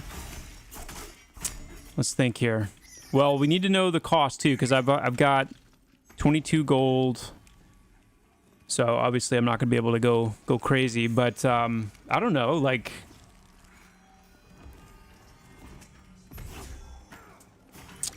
I don't know. Stamina, agility, strength.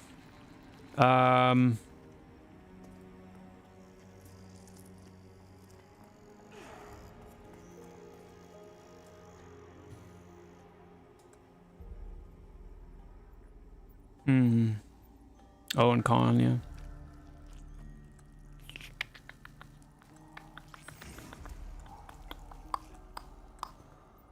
Yeah, it takes so long for the hover to pop up the tooltip. I'm like, hurry.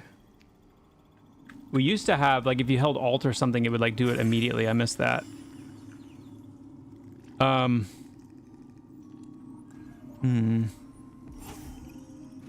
don't know. I feel like agility or stamina would be the main thing.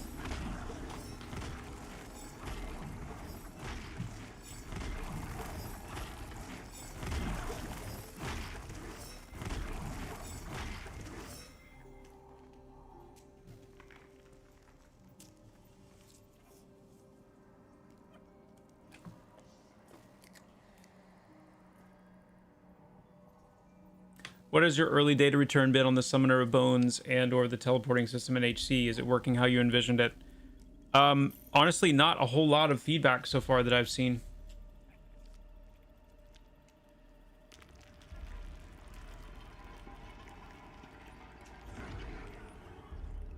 Boomidin, 7 stream streak. Nice. Nice. Summoners need to call the hero type spell, wishing for that anyway.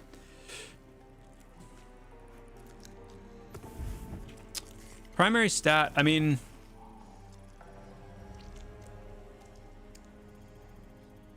primary stat's gotta be stamina, right?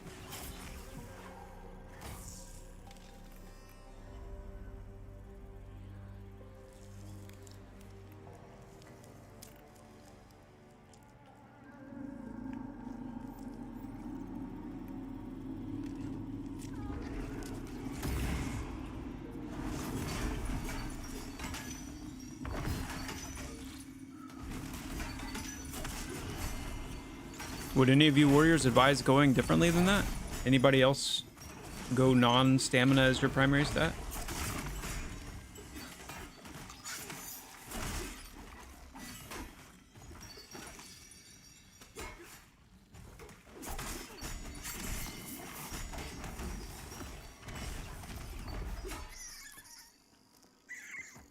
Strength, agility, stamina.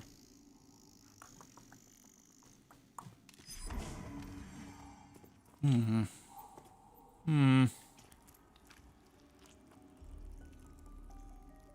mean, yeah, agility is definitely my... Agility is the thing that I went to first, because agility for most of my abilities, especially if I switch like a two-hander or dual wield, agility is going to be the thing that I'm going to see the most coverage in damage improvements. So... But I don't know. I guess I was just thinking like...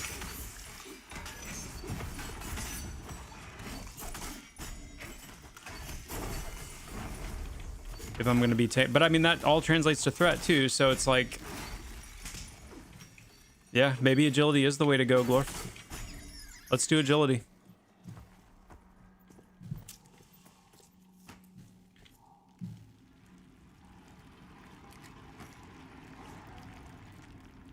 Me smarts full int. Nice. Glory.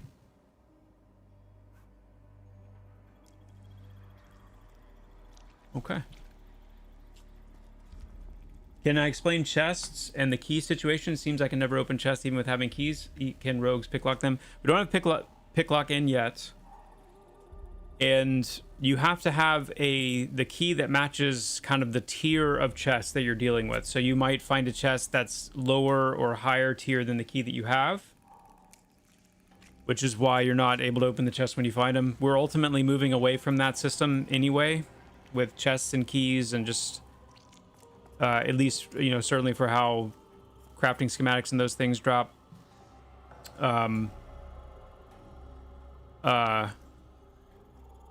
And we'll be doing yeah, we're moving away from that a little bit. Should be clear to the hatchery. Okay, we can head there.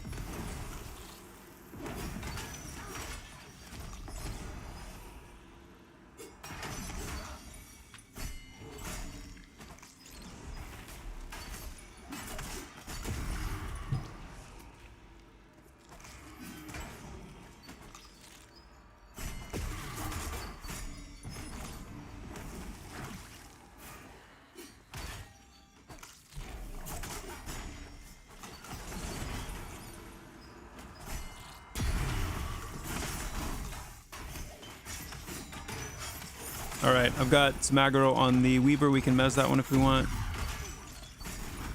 as long as nobody's touching it. All right.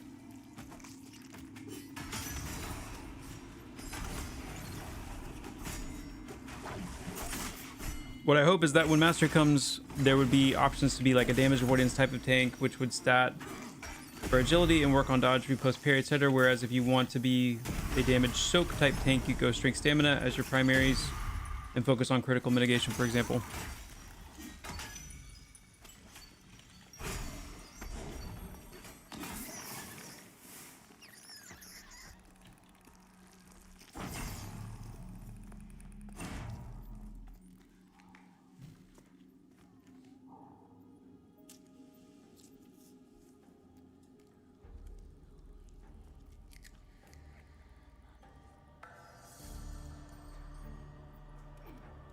All right, we're gonna move into the hatchery. Is that our plan?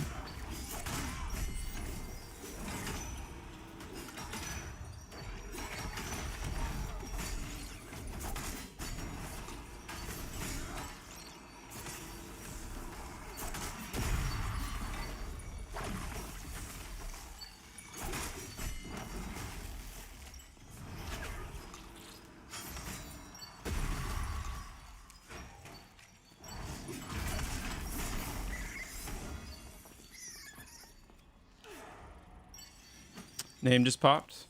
Sweet.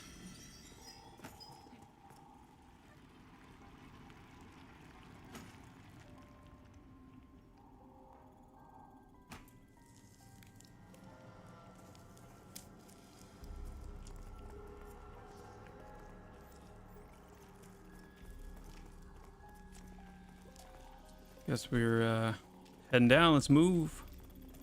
Let's move. Place is terrifying. There she is. Sweet Christmas morning salad dressing in the right top drawer.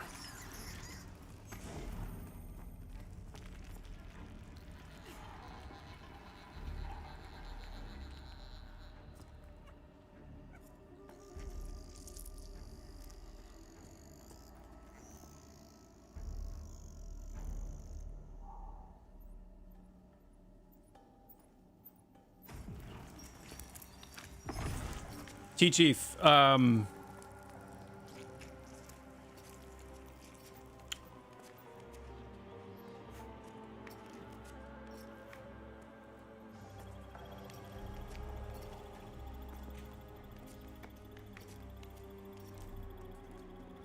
No,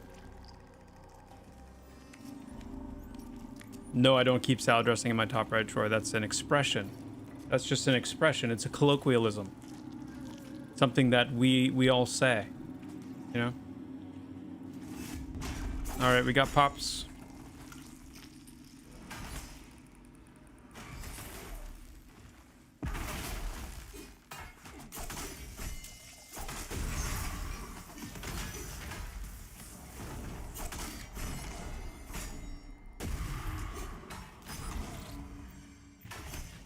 Yeah, as far as what you described with the mastery system and, you know, what kind of, like, specialization and tweaking and leaning and things like that, there's definitely going to be a degree of that. I don't want to say that you're going to be able to go, like, full evasion tank versus full crit mitigation soak tank within the warrior mastery tree through mastery alone. But we do want there to be some interplay with that. Some interplay with that, for sure. And the other piece of that being some of the ways that we're going to be adjusting how attributes contribute and the degree that attributes contribute to make room for skills having more weight as well. And so things like dodge skill and what you can cap your dodge skill at, and here we got a Spidey, and how you might be able to increase how much dodge skill you can earn, or how much, yeah, like what your dodge max cap is through mastery choices as well, is another way that you'll see some of that interaction, especially when they're set up as like meaningful, distinct decisions, you know. Like, do I want more dodge or do I want more crit mitigation? That kind of thing. Through skill cap. Even though it's a bad example because there's not a crit mitigation skill, but you know what I mean. Parry versus dodge or block, that kind of thing. Do you find going to zones like this that you don't get drops since they are non-humanoids are somewhat crappy, for lack of a better term? Oh! Here we go.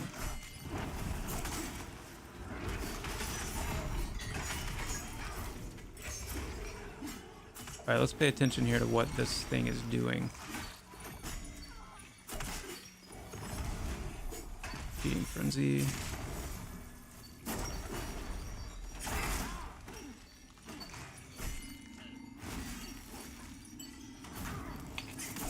It's been so long since I made these abilities. I don't even remember what the abilities are. Something like I don't remember what feeding frenzy does.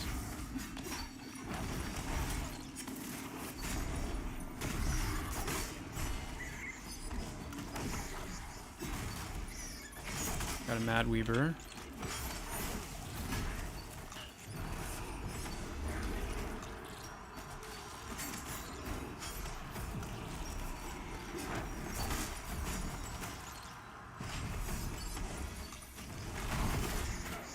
Feeding Frenzy is what spawns the little ads, I believe, right?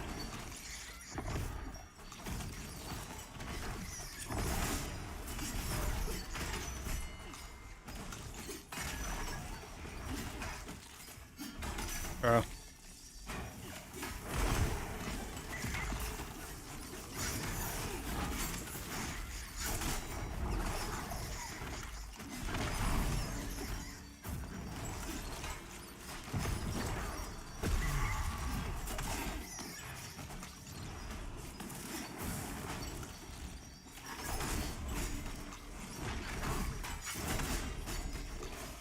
I could have interrupted that. Note to self.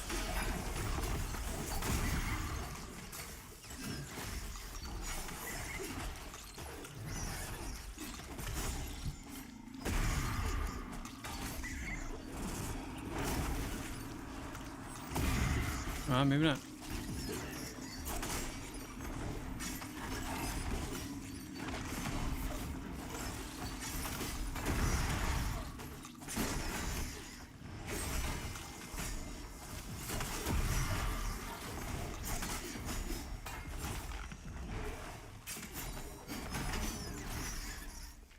Yay!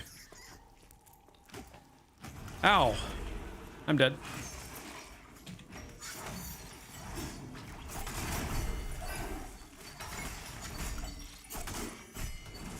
Okay. Okay.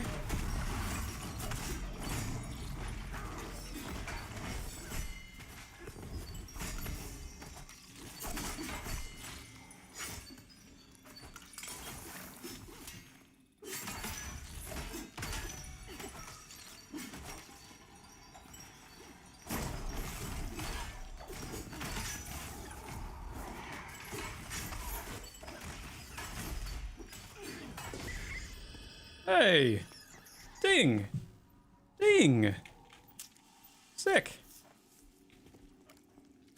What did our friend drop? What was the Brood Watcher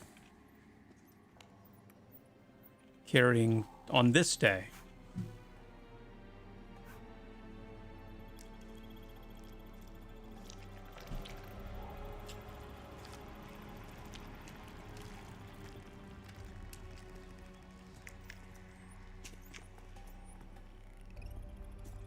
What do we got here?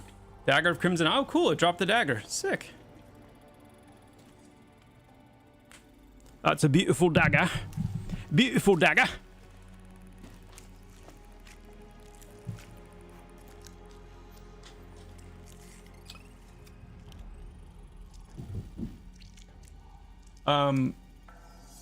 What's the right way to read the roadmap about the listed new zones under the summer update?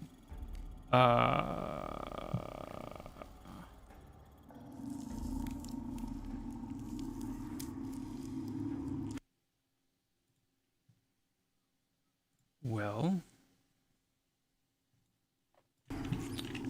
Oh.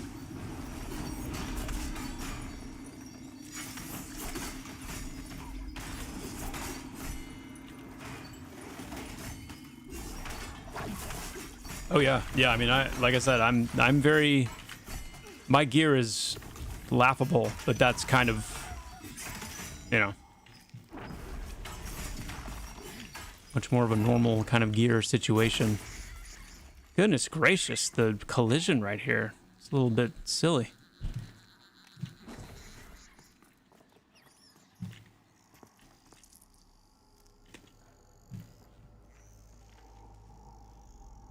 Grats flames. Let's see that bad boy.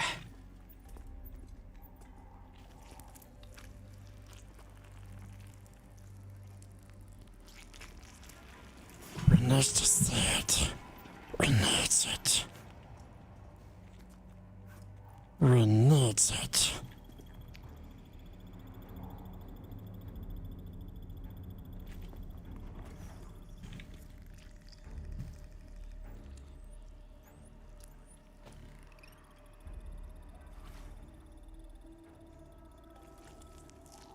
Oh, we have a bit of a twist.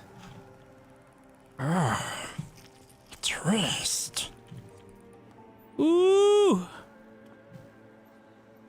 There it is.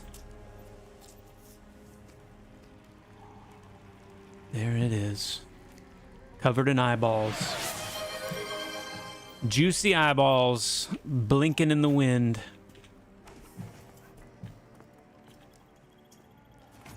I'll just carve the body into pieces real quick.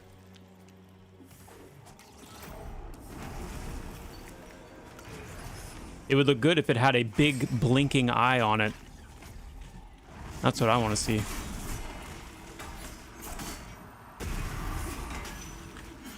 A big blinking eye. Where you can just hear the slightest little, like, squish sound every time it blinks. You know?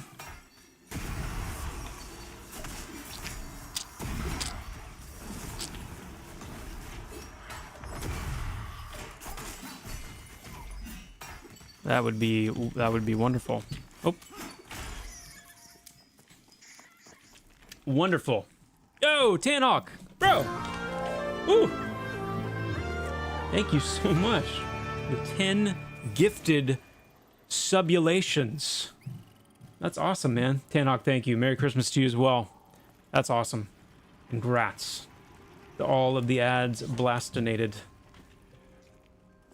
Do I have Tarkov settings on again? No, I don't. I don't actually. This is straight up one of my favorite aesthetics in the game right now, actually. Like my favorite areas in the game with how it looks is this hatchery room.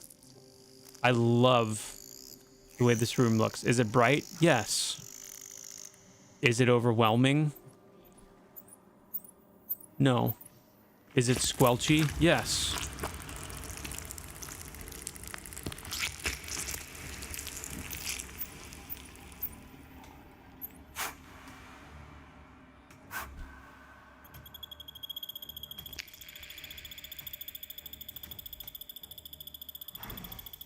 Very squelchy. Oh. All right, I may have caused a series of events here that will lead to us wiping. I apologize, including breaking the Mez mob in my panic. Yeah, let's move in this room. Let's get into the vibe. Let's get into the vibe. Let's fully immerse into the squelch. We're squelch diving.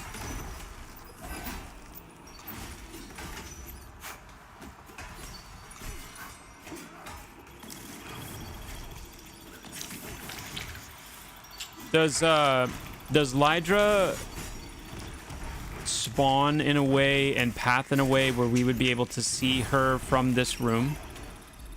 Or like not from this room. Does she path into this room? I cannot recall. As long as we keep, I know she paths down the left hallway. I guess as long as we keep that hallway clear, we can just kind of keep checking on it.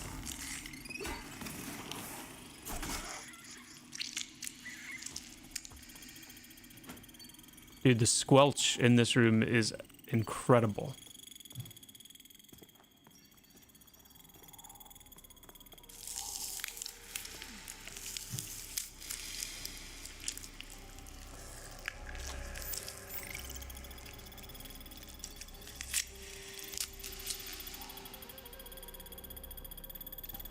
Tanok, again, seriously, thank you so much, man. That's huge. That's so cool. Very, very appreciated. Ooh.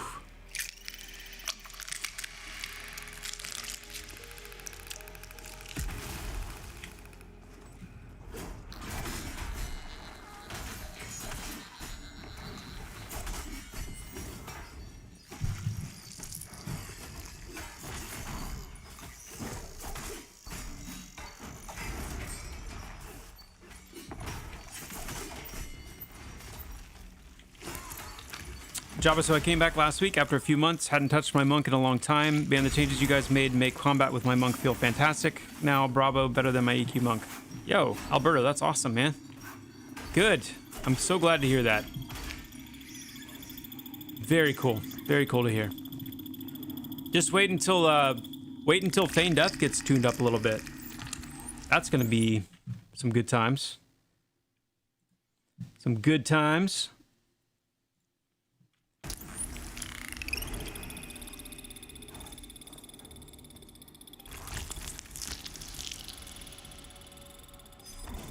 What's the new player experience like at the moment? I don't know if you ever got an answer to that, Xenos. It's interesting because we are planning to do a character reset in the spring, and since making that announcement, there's been, you know, an understandable drop off in player population. Just people saying, you know, I'll wait until spring to dive in. We do have an experience bonus going right now, which is great, you know, if you're hopping in to kind of get some levels and kind of see more of the game more quickly than you would otherwise. And that's definitely brought some more players back.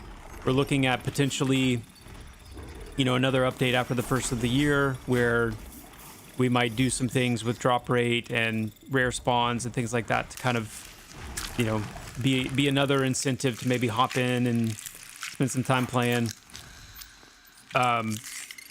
So if you are a prospective player who's looking at maybe really getting locked in and devoting some time to playing, I think spring, when we do that major update in the spring and the full kind of character reset, is going to be the absolute best time to come in as a brand new player, because you'll be on equal footing with everybody else and all that stuff, and the game will just be much improved with a lot of the changes we're making for that.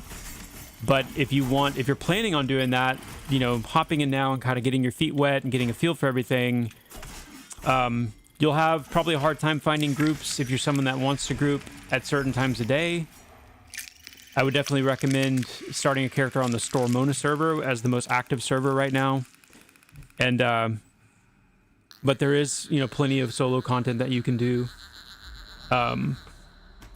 Again, just to kind of get a feel for the game and kind of get your feet wet. So that would be my general recommendation at the moment.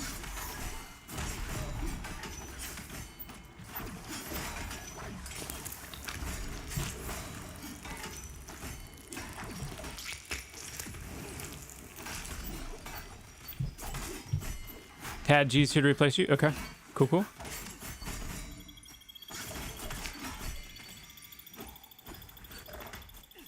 Are we concerned at all about overpromising, under-delivering for spring 2026, or are you guys already far enough along that it's not a heavy lift? There's a lot of skepticism in the community naturally when things have been promised and not delivered. Yeah, I think that's being a little... I mean, to be fair, I think that's being a little bit kind of blown out of proportion. Maybe that's just me from my perspective. You know, it doesn't really matter all that much. I do think there's...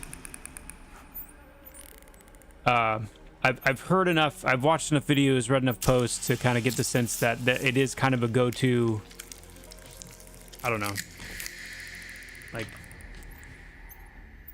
we've always done the best that we can.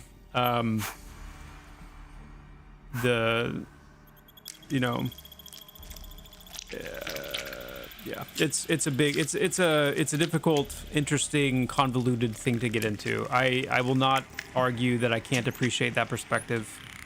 I get where people are coming from, but what I would say is this: for us to have the momentum that we have now, for us to have the recent funding that we've had, for us to have had a very successful EA on all fronts. Because again, like, you've got so many people right now that are looking at Pantheon and saying like, well, the game, their game's dying. We've said it till we're blue in the face. Like, the game hasn't launched yet. Like, stop looking at EA numbers, pre-launch numbers, and saying, well, it had its run. We haven't launched yet.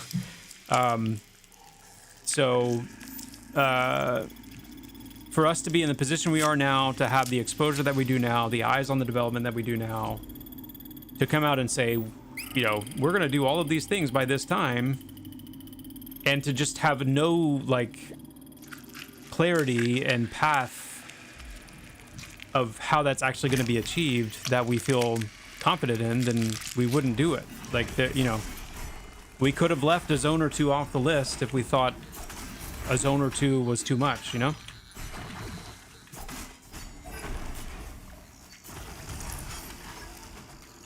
So I get it, but it's like,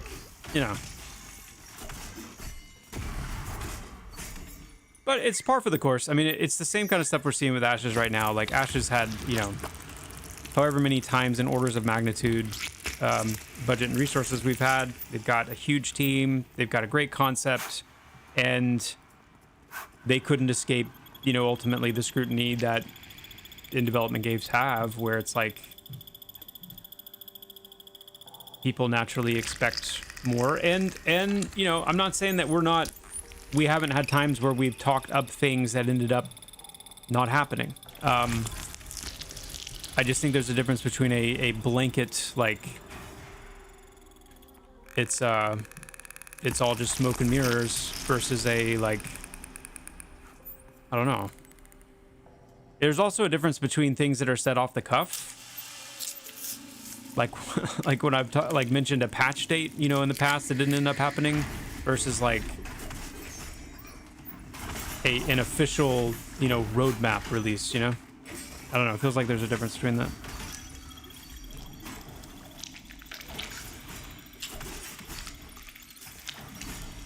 Yeah, the 10 years in development.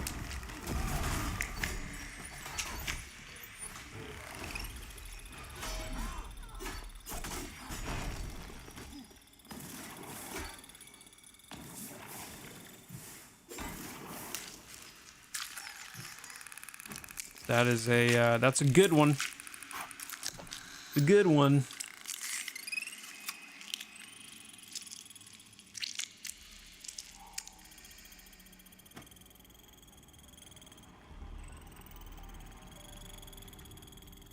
Hey, Kikalik, what's up? Good to see you. Game feels the best as it has. Yeah, I agree. I agree. There are already people declaring Ashes as dead on arrival as well. It's silly. It is silly. It is silly. Because Ashes is a good game. Like, and it's going to continue to shape up. I mean, that's the thing about Ashes and Pantheon both. Like, they're going to continue to shape up into better and better games, more complete games. And it'll end up ultimately being about... I mean, Ashes does have the advantage of being a gorgeous game. If you have, you know, the computer run it, it's a gorgeous game. More so than Pantheon will ever be because we're on different engines. But at the end of the day, it'll come down more to like what game do you like better? Like what style of game, what type of game, you know. Maybe it's Pantheon, maybe it's AOC, but they're both going to continue to grow and shape up into great games. Hey, Zeke. Good to see you. Welcome, welcome.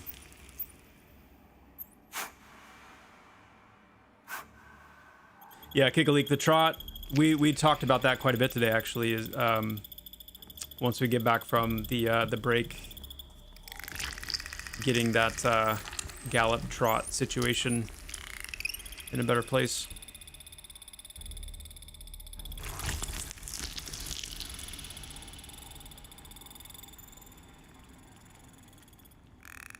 Yeah. Yeah, again, John, that's right.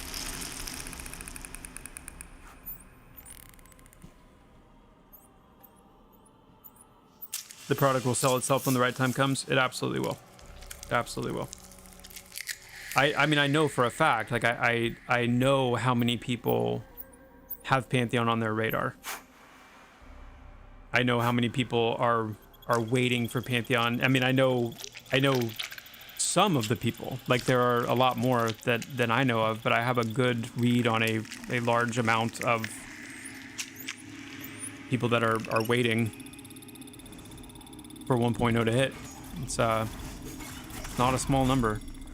Our EA launch was not a small number. So I laugh, you know, sometimes when I see people say like, yeah, I guess there's a certain number of people that are interested in playing Pantheon when it's all said and done. I guess they'll have, you know, a player base. I'm like, yeah. Yeah, it will.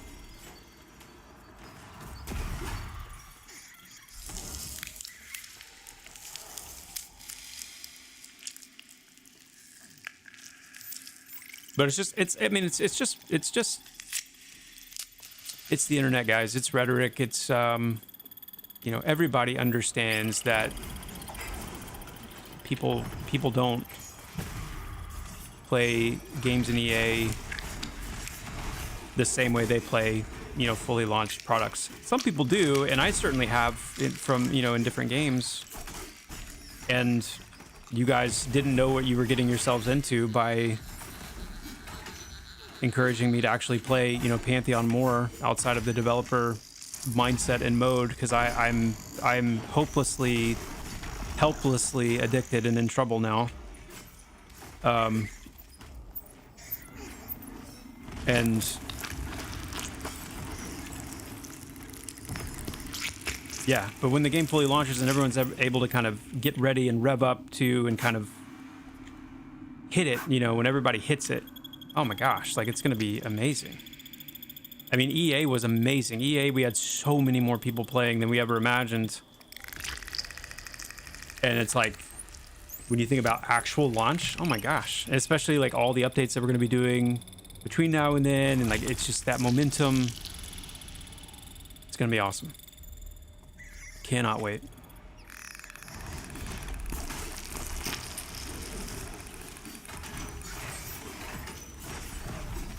And it's going to be a lot better for you guys, too, moving forward, because we've got, you know, we just put out the roadmap. We're going to be doing kind of rhythmic progress updates on what we're working on. The public test realm is going to be out there. I mean, that's the other thing too. You got to remember, like, when people ask, like, are they over promising, under delivering? Are they, you know, you guys are going to be able to see all this stuff taking shape. It's not going to be like, you know, 3 months from now and you're like, man, I wonder where they're at with everything. You're going to see it. Like, you're going to be experiencing it as it comes out. Lydra. That's exciting.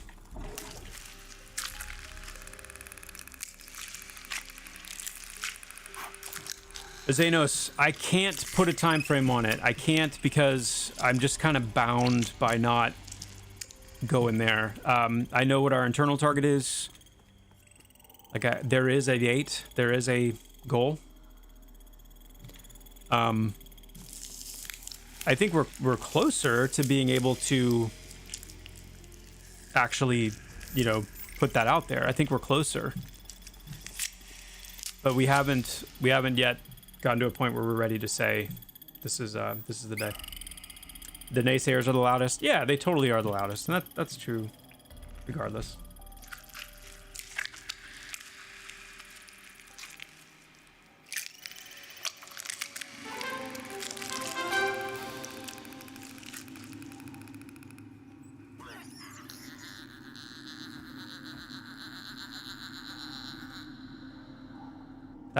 That was a freaky sound. Oh my gosh. They did a great job with the audio in this place. For real. That like kind of got under my skin a little bit.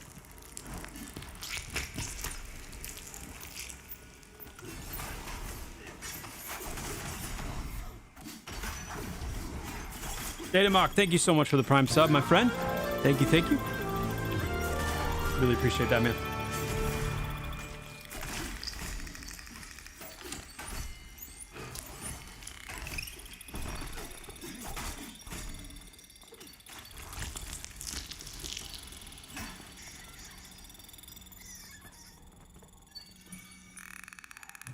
Thank you. Gives you alien vibes? Yeah. All we need now is just some of these eggs that actually split open, you know? Split open and some like ooze kind of comes out and burns you if you step in it, maybe, or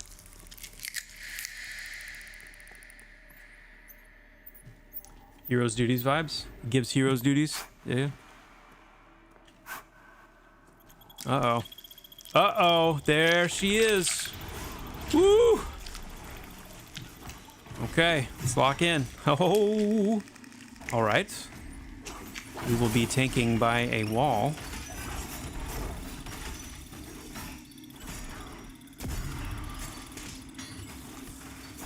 What is that? That is a Lydra. And she's scary. And she don't play.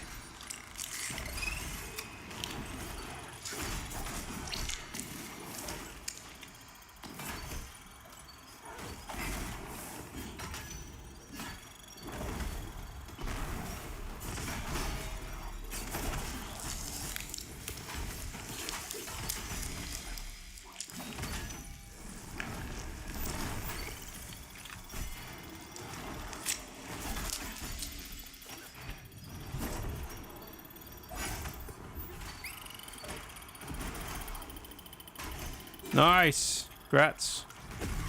Good job.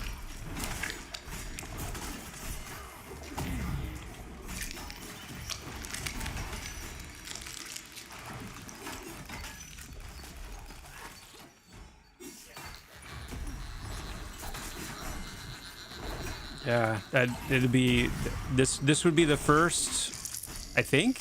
Yeah, this would be the first like rare mob loot drop that I would have gotten on this character if it dropped something like that, which would be cool.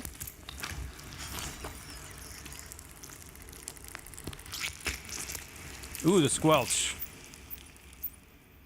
The squelch.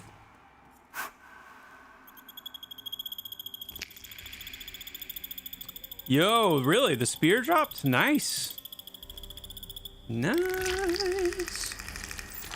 Is Lydra's Ravage bugged? Maybe, because I didn't take any damage with that. It didn't seem like I took any damage with it, so. I think it's time for you to feel the pains of being a healer in Pantheon. I think you're right. That's going to be my next class, is one of the healers. Oh, show. There it is, guys. Icar Scorched Partisan, 21 damage, 1 stam, 1 wisdom, 27 crit. That's sick. That is sick.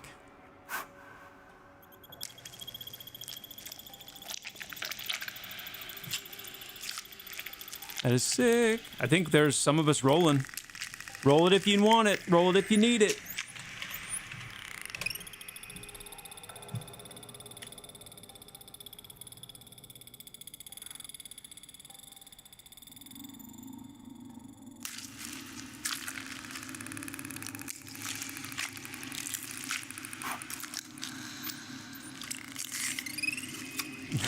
There's no dev rolls. Ah.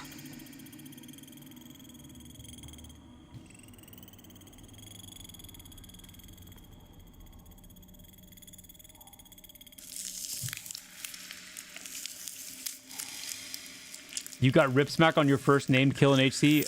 What? Bro.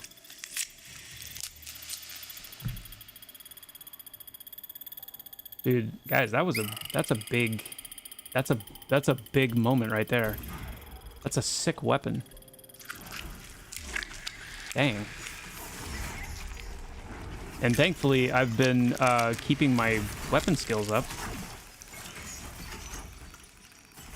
So spear is, yeah, it's almost up, almost max.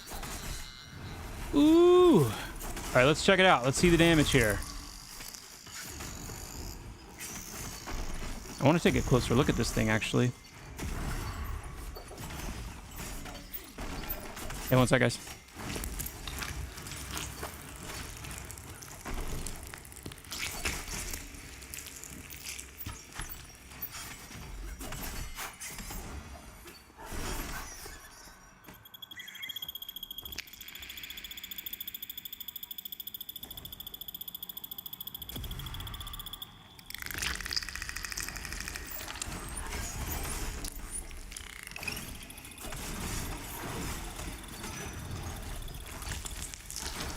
All right, let's take a look at this spear, guys. Oh, and it has a proc too, I forgot. Chance on hit, proc Scorching Venom.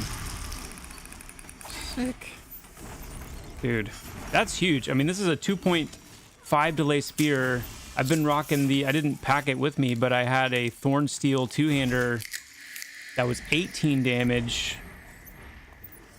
And like +1/+1. But it was like 18 damage for something delay. This is huge. That is a huge upgrade. And this and it comes in the context of the squelch.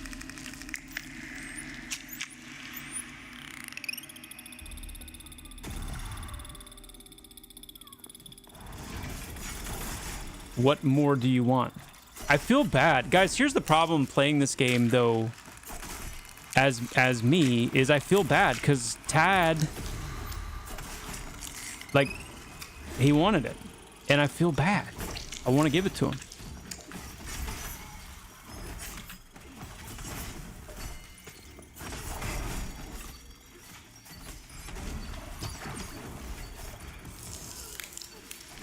Because I'd rather make a player's day than my day be made, you know?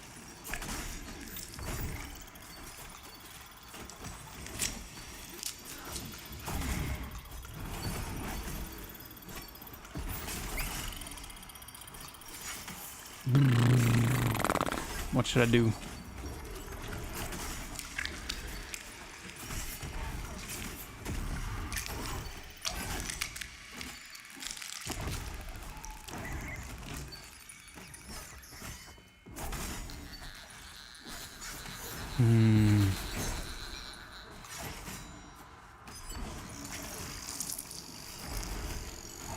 Guys, it's Christmas time.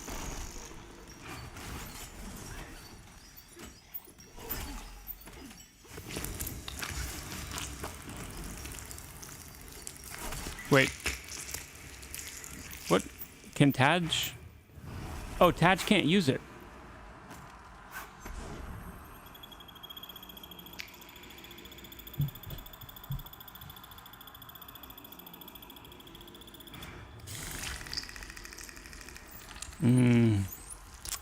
Well, I had made up my mind I was going to give it to him, but he can't use it, so.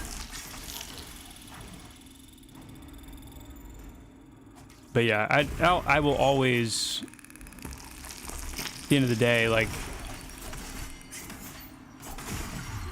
yeah. Okay, I'll be excited about it. I'll be excited about it. I am excited about it, obviously. I'll own it. I'll own it.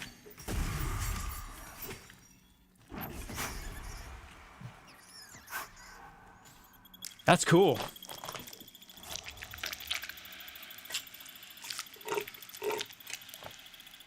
Can't go down that path. Joppa the mob will appear with pitchforks chanting favoritism. That's funny.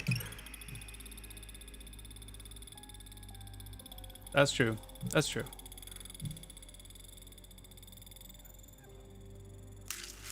What was the question? Sorry. Is there anywhere I can see what the armor sets look like? See what the visual progression looks like. Well, okay, so Xenos, if I could like self-criticize, you know, there's being EA, there's still, you know, plenty of places where we're rough around the edges and we need to continue to improve the game and flesh it out, all that. The visual progression aspect of the game right now is, I would say, one of Pantheon's biggest low marks. It's just bad. We don't have a good visual progression right now. There's a lot of reuse of armor graphics. There are higher level players that look somewhat indistinguishable from lower level players, depending on the class. It's just not in a good spot. It's one of the things that we are actively working on right now. I think the loot in the game is in a reasonable spot. Like, things feel good to get. There are a lot of chase items. Like, there's a really nice power progression in the game, and even that is going to be improving dramatically. But yeah, the visual progression is a blemish that will be improving, because I mean, obviously it's got a Fashion Quest is kind of the name of the game in a lot of ways, but go into it prepared for that, where you'll get there's been a couple of times on stream where I've gotten an upgrade and I've been super excited about it, and it's like it doesn't look any different, and it's like, okay, great. Yeah, there's a meme right now, like, too much brown town, whatever. There's lots of different ways I've heard it described, but there's a lot of the color brown in the character gear is kind of a meme at the moment. But it's getting better. It's getting better. Slowly but surely.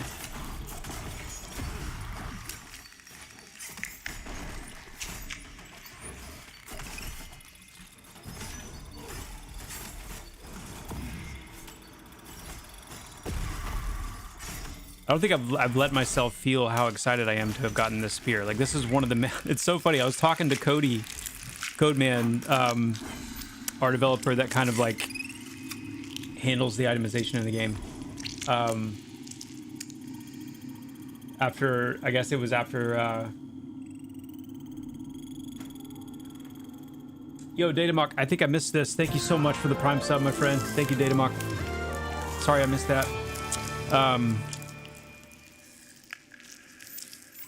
We were talking about, like, what item I should go for, and talking about the Icarus Scorched Partisan. He was like, yeah, the Partisan has like a 5% chance to drop, so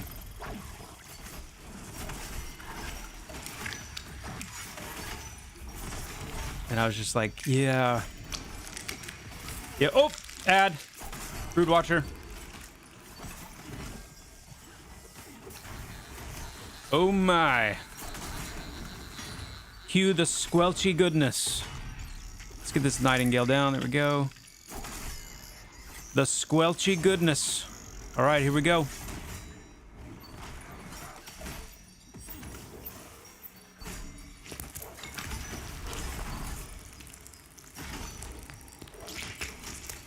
Ooh.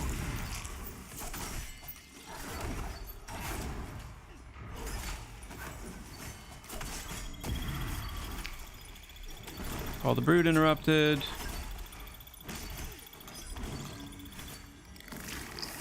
Yo, what's up, Frames?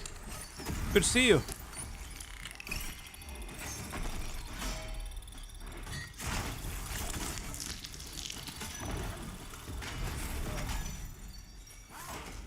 Ooh. She is,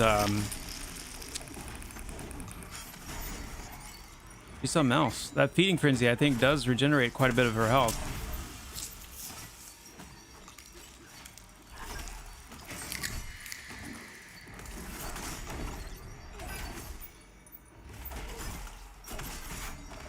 Nice, nice. Keeping the call of the brood on lockdown. Oh.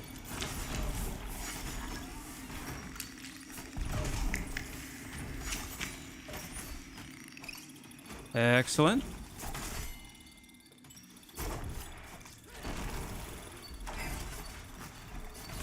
Nice.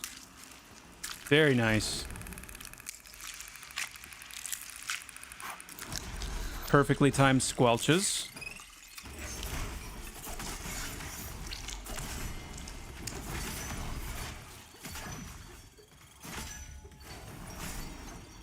Got another dagger. Cool.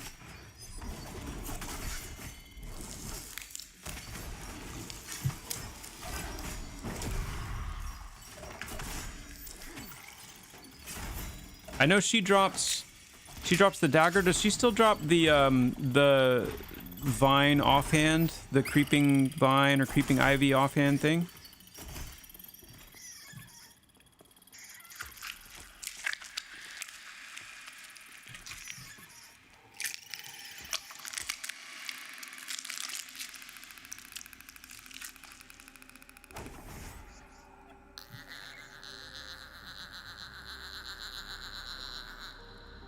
Ooh, there's that really creepy sound again. I love things like that. That's one of the things I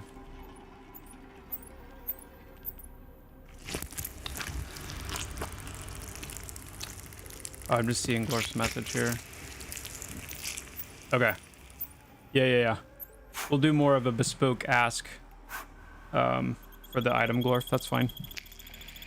We're on Storm 100.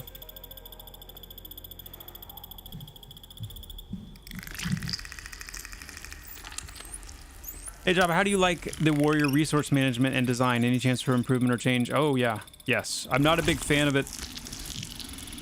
I'm not a big fan of the battle points right now. They're too, I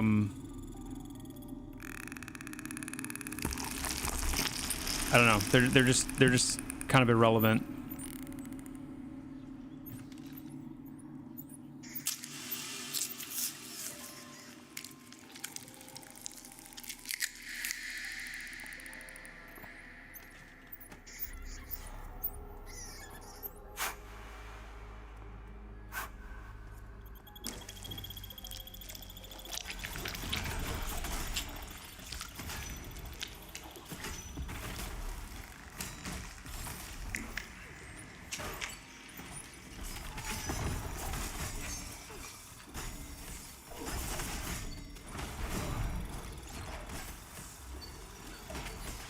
You've killed it 50 plus times with no partisan.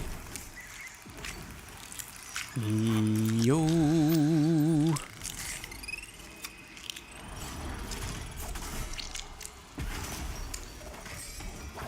Sorry, just catching up on YouTube chat here.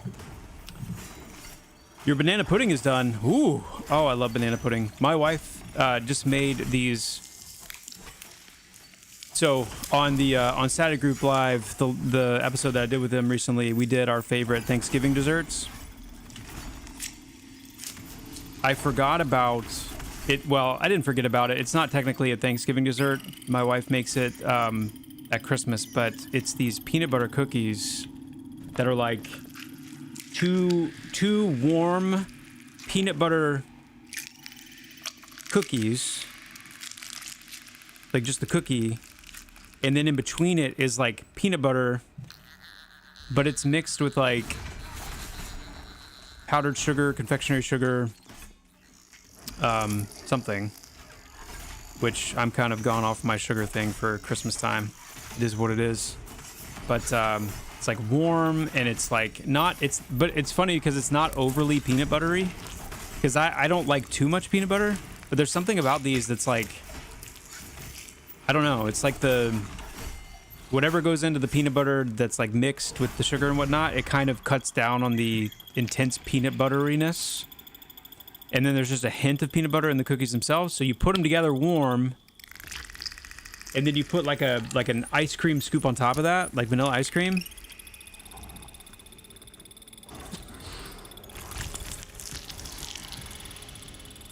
I don't know how she does it, because believe me, I'm very sensitive to too much peanut butter, to over peanut butterage. But oh my goodness. Oh my goodness. So I know after I stream, what's waiting for me is potato soup and those cookies.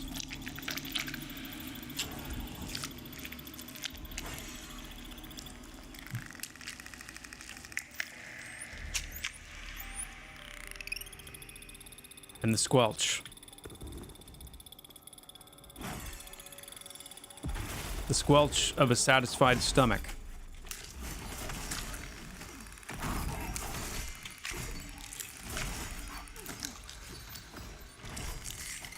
Yeah, flange, it's so good. They're so good. I'll see if I can find the recipe, or like, that's I don't think I've ever offered to like share a recipe for anything. But they're that good. Like I feel bad. I would feel bad keeping that knowledge to myself. Cooking with Java, yeah, right. Yeah, do like a cooking stream. All right, guys. Yeah, I'll have like I'll have some way to kind of have Pantheon up and playing. Be trying to cook in between pulls. It'd be great. It'll be great. Yes, Just Butler. That is exactly what I'm saying. Exactly.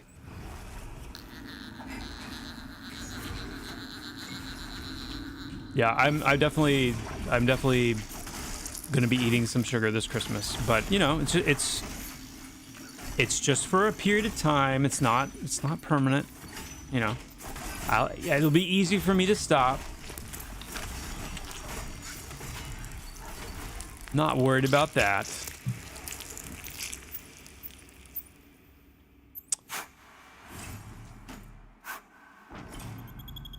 Is it possible to get glowing colors around items of each level in inventory, like legendary orange and so on? We are introducing a visual indicator. So when we revamp the tooltips, we're going to be including some kind of an indicator for item rarity. It won't just be color. So imagine like to the left of Ichor Scorched Partisan, or to the right of it, or something like that, there would be a little symbol, and that symbol will you know, change slightly based on the rarity, and there'll be a color element to it as well. So there'll be a little gemstone or something that is white, green, and so on.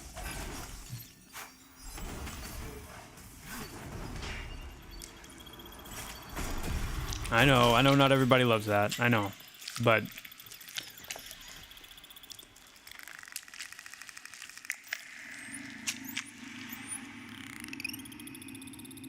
oh, really, Battalion? Yeah. Yeah, Primus, the new XP rates feel great. They'll feel great. They feel great. I would say that the new XP rates are probably, you know, they're certainly closer to what things will feel like in the spring, but it's not exactly a one-to-one, obviously, because you're going to have a higher TTK. Like, it's going to take longer to kill the NPCs.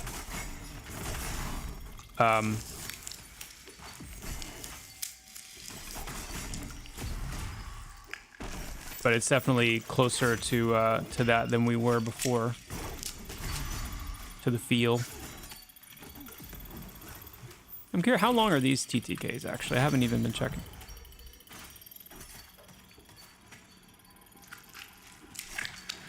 Get over here.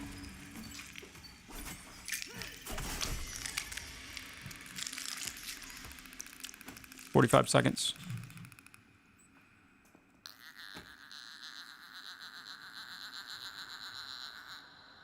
Sound. Ooh.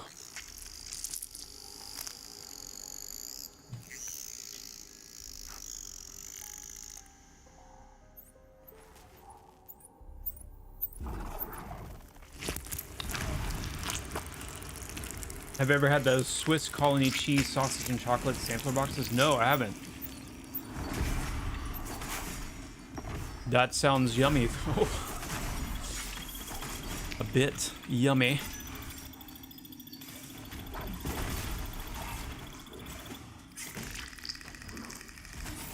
You're making homemade pizza instead of Christmas food? I'm telling you what, if there's something that I could eat every day,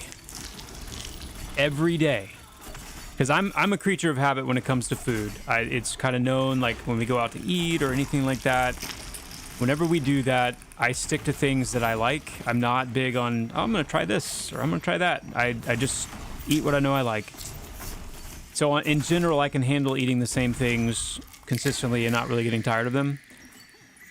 The thing that I could eat literally every meal is pizza.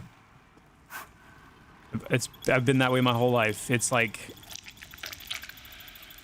any time, the times where I have overeaten to the point of being like sick were pizza. I love pizza. So that sounds great to me. Super trash. Like, I will take homemade pizza as a holiday meal for any holiday, anytime. Pizza is always appropriate. Always. Well, Primus, so to be clear, I have lost a pretty sizable amount of weight even recently just from cutting out sugar.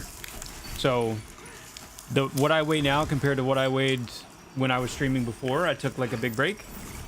Quite a bit of weight, and literally the main difference was just sugar.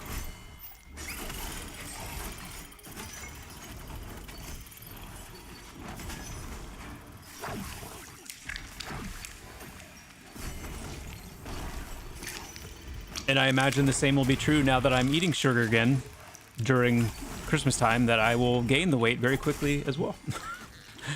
You know, it's funny how it works like that. I wish it didn't, but you know, yeah.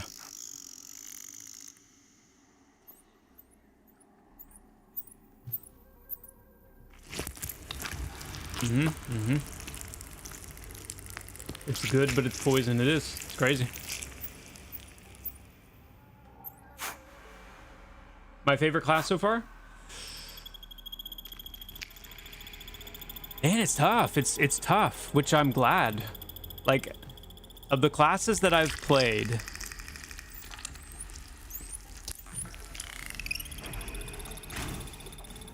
in these playthroughs, which to date would include the Enchanter, the Summoner, the Rogue,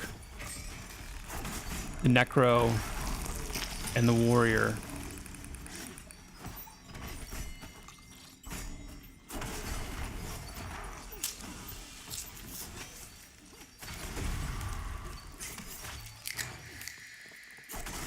It's really interesting to think about that, actually.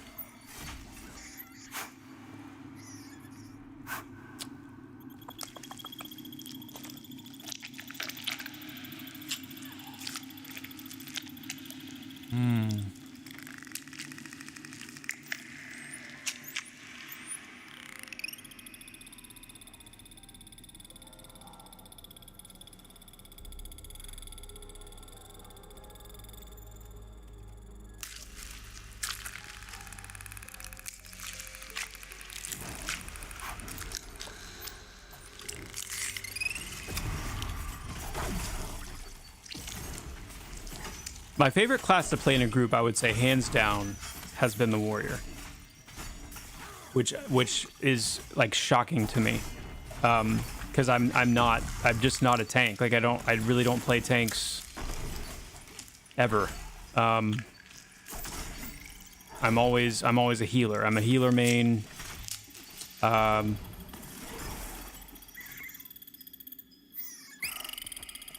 So I focus a lot on tanks, and I understand tanks, but I just don't ever play one. So it's interesting to me that I've enjoyed it this much, even with a lot of the warrior's issues, which I'm feeling more and more as we go along.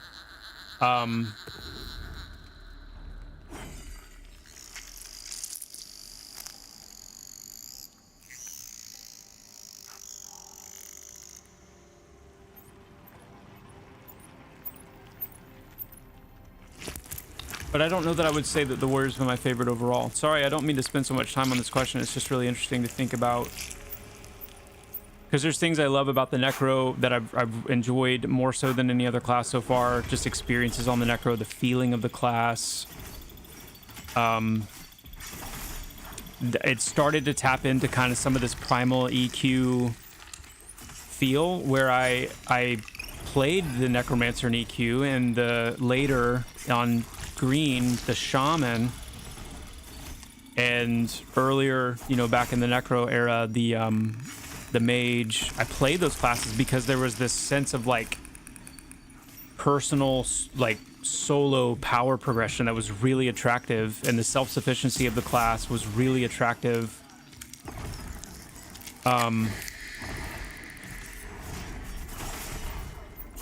And there were moments on the necromancer where I felt that, and I really resonated with that. But then that's when you get into like the game being, you know, the chevrons and stuff really kind of break that. You know, you can't really go very far with that. So I feel like it kind of stunted how much I loved the necro because of that. And necros in groups are not great. I really did not enjoy that very much. And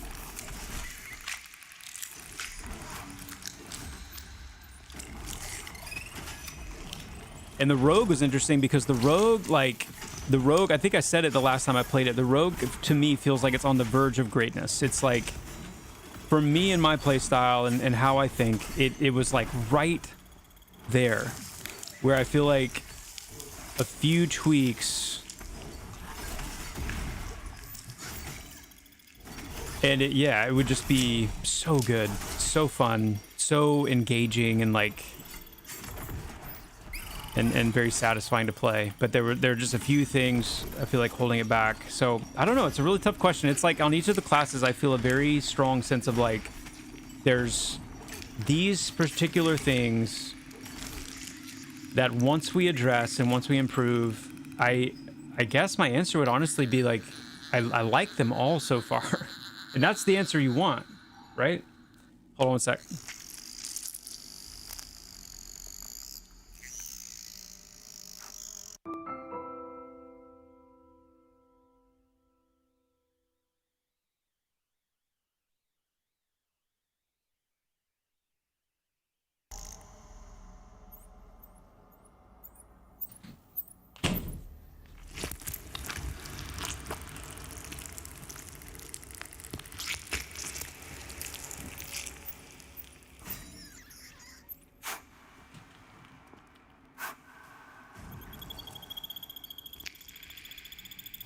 Yeah, the summoning roulette on Necro is rough.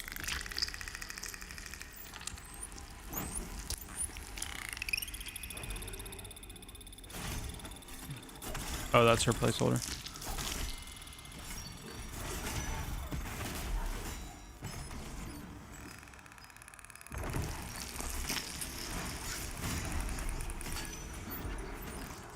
Now, I didn't mention the Summoner and the Enchanter because I played them very little, ultimately, in comparison. I only got them up to, like, level 10, level 11.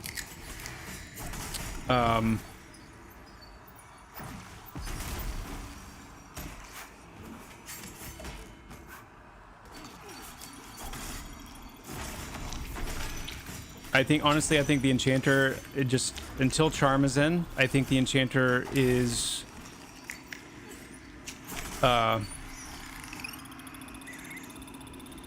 just missing such a really important part of their... what makes them compelling and what gives them that kind of fresh vibe from place to place, you know, based on what they can charm where and how that changes the group dynamic a little bit based on what it is.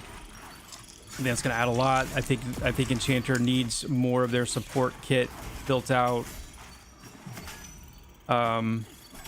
And ultimately they're meant to have more CC oriented tools than they do, to give them a little bit of some wiggle in how they deal with you know, different CC heavy situations. But end of the day, I just think Charm is just a really huge piece to that class feeling as good as it's going to. And then, you know, Summoner, as we all know, like, Summoner just...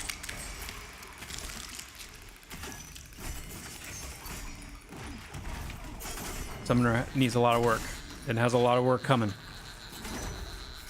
When we're done with it, it's going to feel very unique. I think it's really going to hit all the right marks.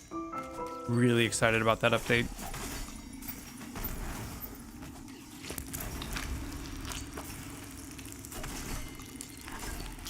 So, yeah.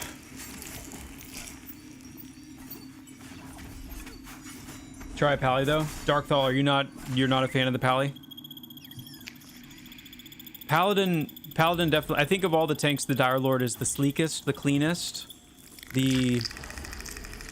just in the best shape in terms of its vibe and its flow and its whatnot. I think the Paladin is strong, but I think the Paladin feels a little too disjointed right now.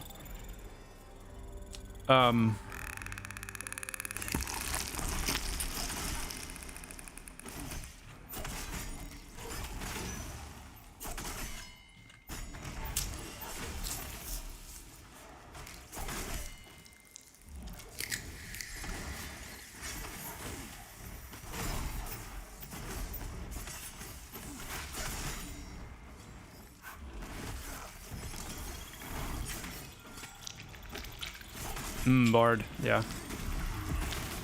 Yeah, Bard comes up from time to time. From time to time.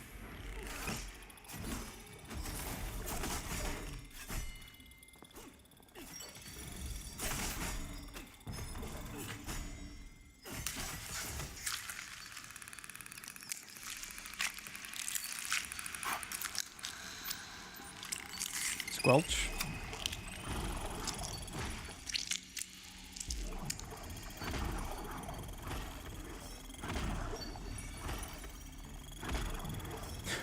Never see anyone mention Bard. Yeah, yeah, it's yeah.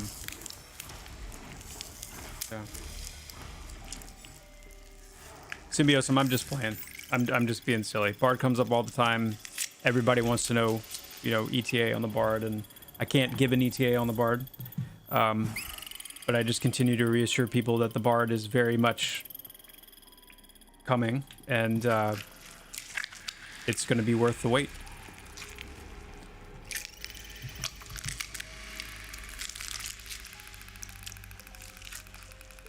Super Jawa, the game is looking so good. Can't wait to eventually give it a try.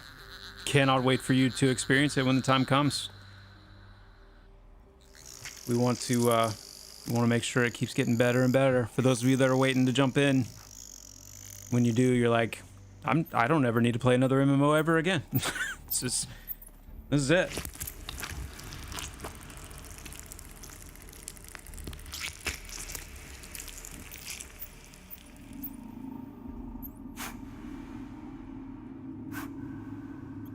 Just don't announce the bard when it's coming. Let it be a surprise. Oh, we've had several conversations about like how we want to do when the time comes to announce the bard and do the bard reveal and all that. Like, there's so many ideas that we've been kicking around of how to actually do that, and just how like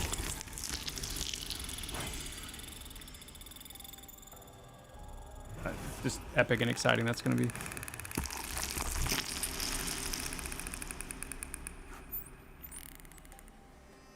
Symbiosum, you do know that we just recently announced a full character reset, full wipe in the spring, right? And with that will come the mastery system and tons of other updates. If you did not know that, then go check the website and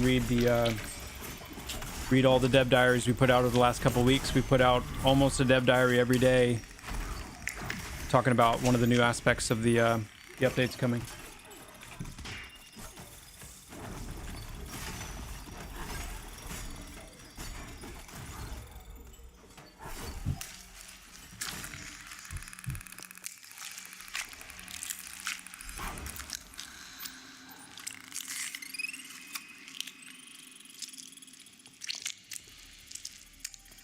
I hesitate to call it a rework of the game.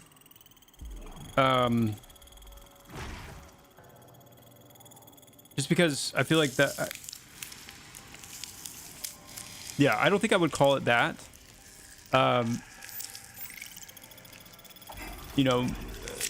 So... but it's a substantial kind of pervasive update, if you will. And in some cases, yeah, like, the mastery system, the way skills work and how all those things tie together, there are things that literally take character data into the realm of, like, incompatibility. But it's not, I don't know. Maybe I'm being a little too nitpicky.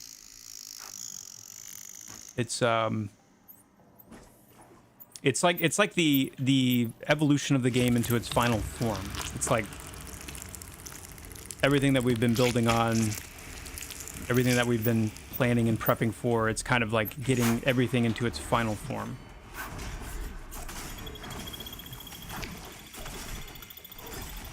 Yeah, it's a ton of changes. Yeah, don't get me wrong. Like, it is a lot. It's a lot. A lot.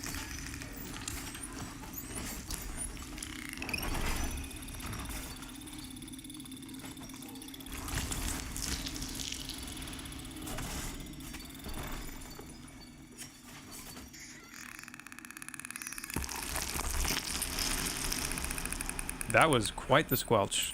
Nice. Okay.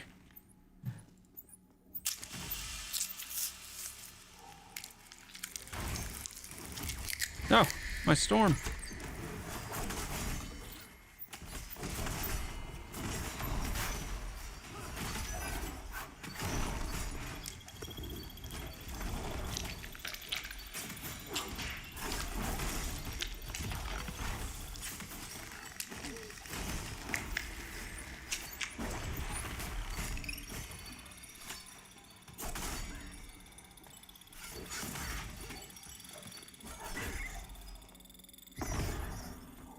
I feel like I've reached the point with the warrior as well where, you know what? Now that I'm thinking about this, I need to bind this. Whoop. Oh, nope. Thank you, but I cannot accept that.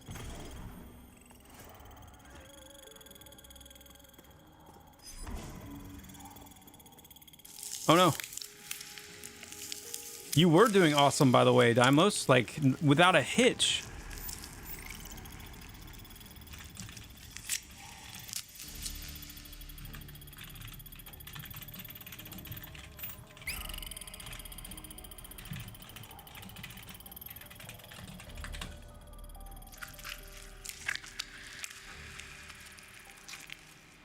Pramus, no, I can't. I'm doing a self and group found only, so I can't Oh yeah, that's you, Primus. Awesome. Thank you so much. Yeah, the goal with this character is to keep it as like natural as possible. So a self found only or a group found. I can buy things from other players at like what the actual, asking price would be. Obviously I can, I'm hoping to loot things in groups, but even in groups, like I'm obviously rolling on things with other players that need the same items, just trying to do it as naturally as possible.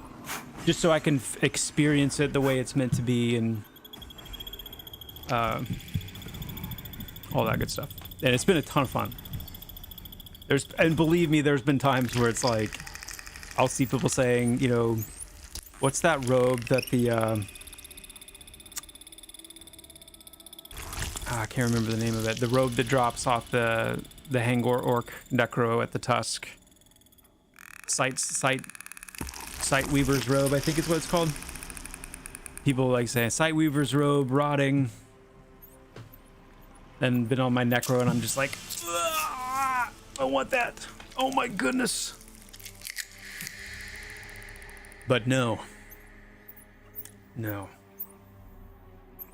Hey, Pabo. Good to see you.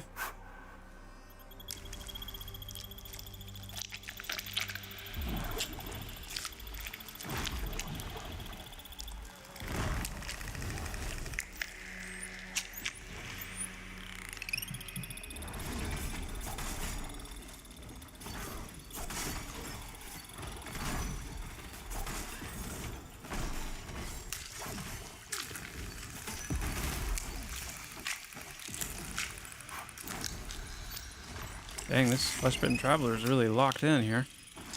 Okay. We've got 3 in the camp, I just realized, because I'm really good at tanking.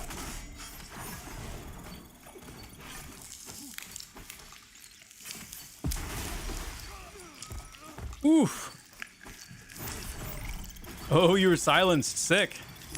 Okay. Yeah, those flesh-bitten travelers, man, they are like super disruptive.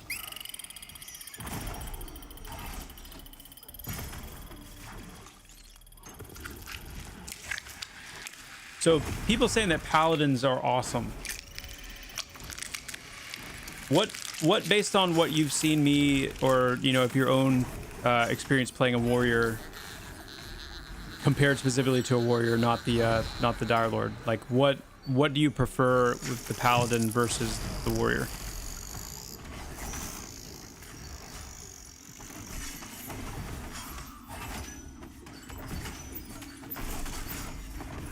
Whew, that guy was mean. Mean.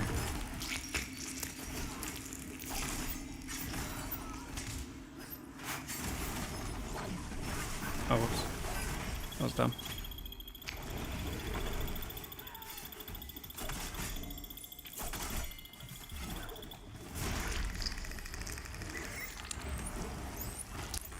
Okay. Yeah, that was intense. Good stuff. Overall.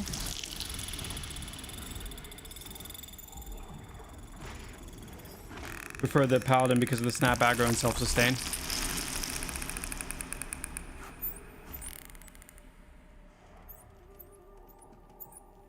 With the new landmass coming to EA, will there intentionally be things hidden until 1.0? Yes, of course, absolutely.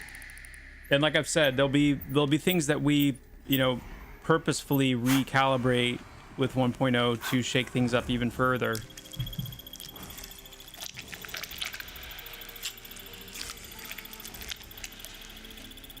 One sec, guys.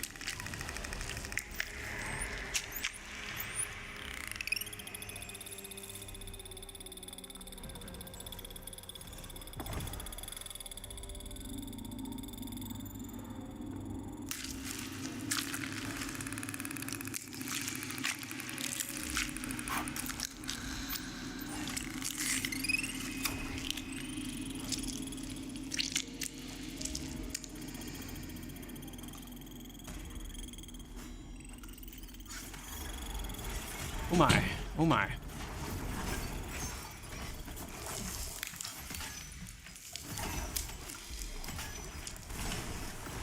Another taunt.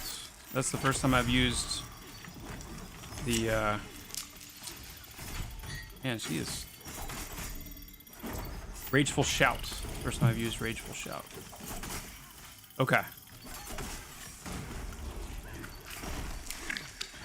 Now, see, a Dire Lord would have no problem with this. You know, I mean, maybe they don't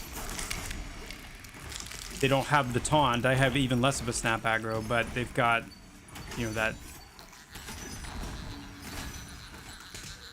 provoking phantom. So they're, you know, once this thing gets locked in, they're locked in. They don't have to worry about it bouncing around.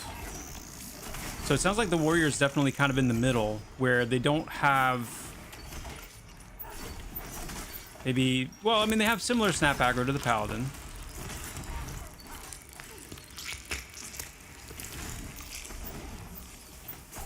They've got the additional threat generation through one of the big things we've identified with the warrior, for example, talking with Fuso, is that warriors don't have, I missed that, feeding, call the bird, whoops.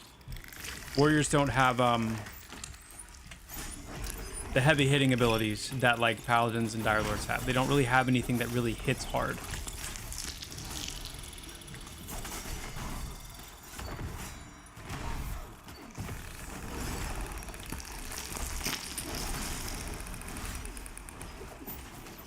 But paladins, you know, they have the self-sustain through their heals. That's also generating threat for them, in addition to their offensive abilities, in addition to their physical attacks, offensive spells, things like that. They've got the AoE. I mean, granted, Wrath the Aegis. Oh, Wrath the Aegis is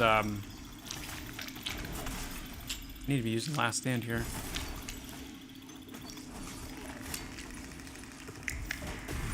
Whew.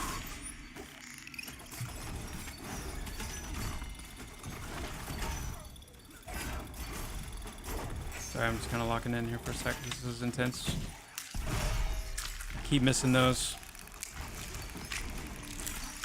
Not good.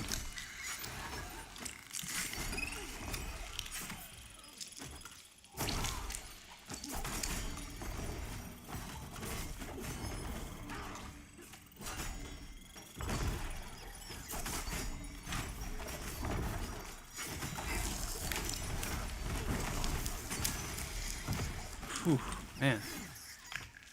That was tough. Good job, guys. Good job keeping me alive. We did lose Drain.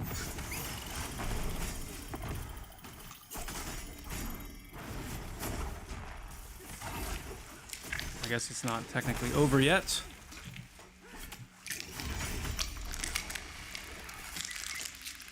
Woo! Wow. Oh my. Paladin aggro's bad? Really? Another dagger.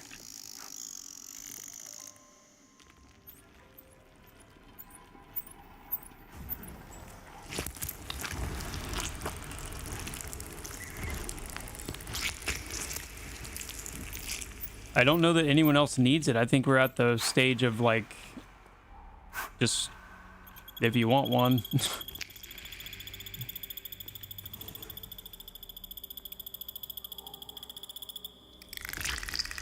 You guys are killing it. Keep it up. Haven't been this hyped since playing EQ1 for the first time. Having a blast. Rister Mogers. Yes. I love hearing that. That's so cool.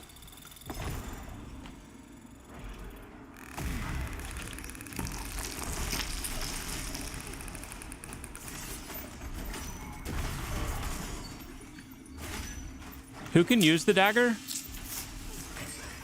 Is this like something for I could roll for Ravikin?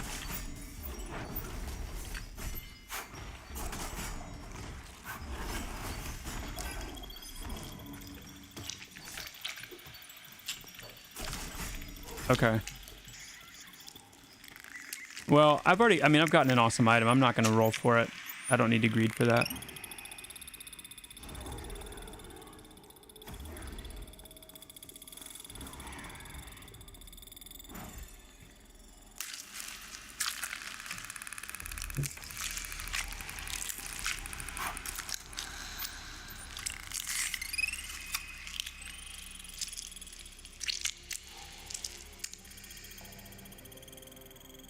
Oh, I see. Goonie, that makes sense, yeah.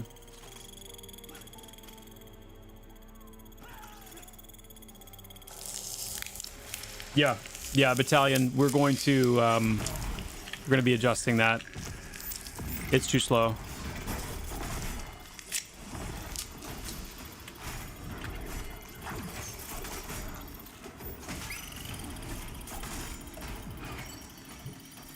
And another D level. Oof. This is a tough little spot to hold. That the brood, the named spider is such a tough kill. It's a long TTK on that kill. Makes it difficult to like keep an abiding rhythm going.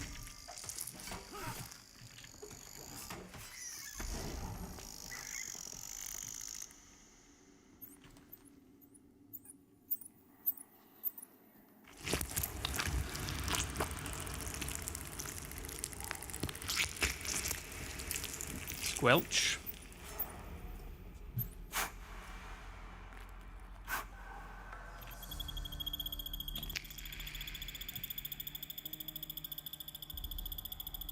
I think where the cleric and paladin separate is through their healing. Clerics can heal their party and paladin can only heal himself. Also, the cleric blesses where the paladin condemns. Paladin is all about tanking via chain healing.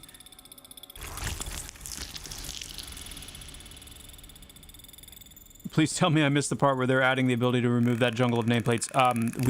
That is one of the main things that we're addressing with the UI, Mike. Yeah, it's bad. It's bad.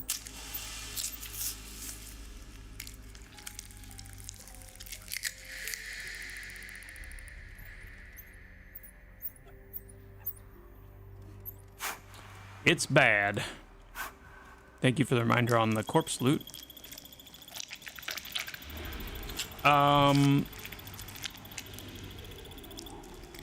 Most of it hinges off two different heals, and that is technique, and another that consumes wrath to heal you or an ally warrior, just takes all the damage, or can shield block. Both have snap taunt.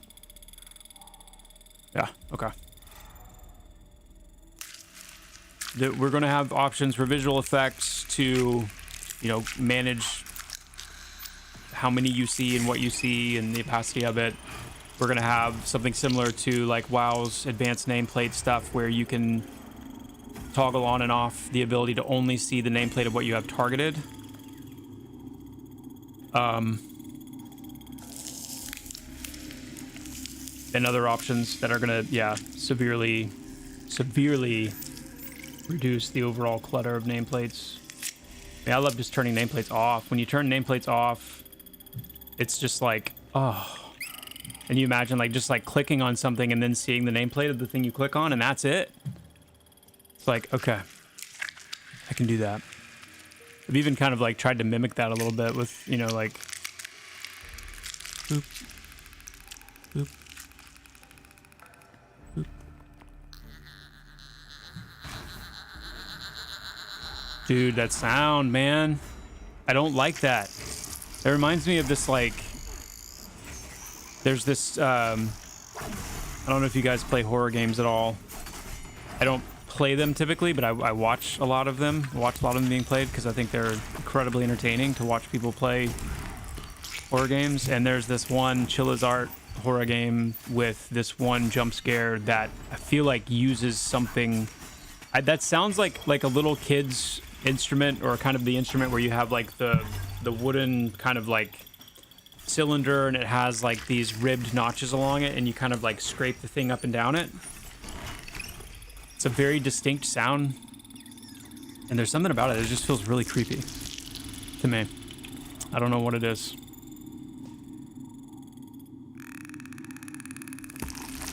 But it's doing great work in this environment. Great work. It's immune. Oh, it's okay, great.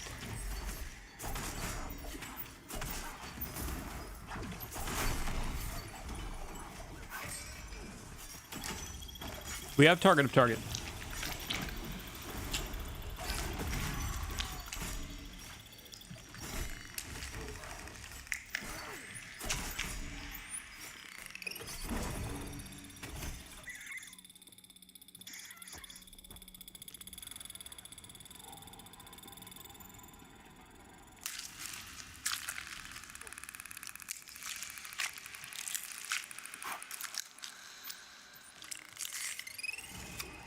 It doesn't switch when you do?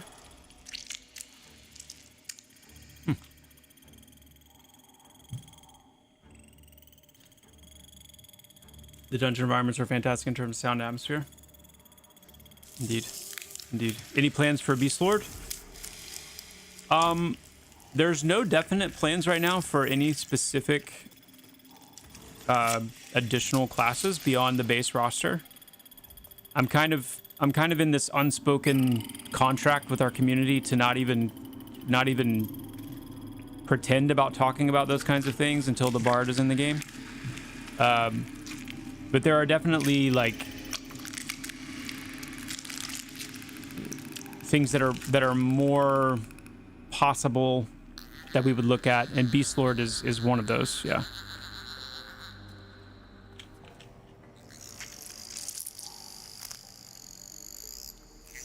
Oof.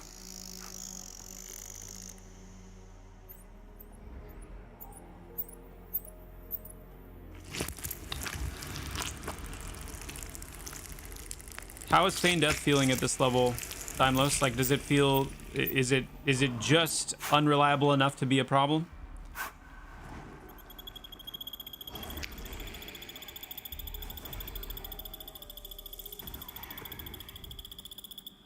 Can we get a map? Yeah, we're gonna have maps.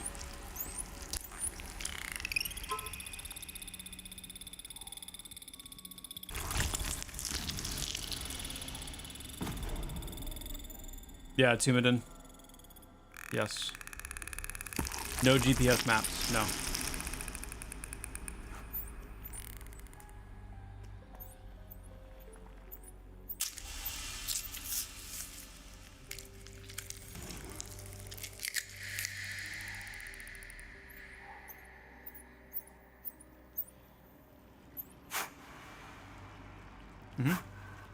Yeah, plan right now is for the top-down topography kind of zone map with a basic fog of war, meaning like right now when you go into a Valia or you go into a place where you see that kind of cinematic lettering go across the screen.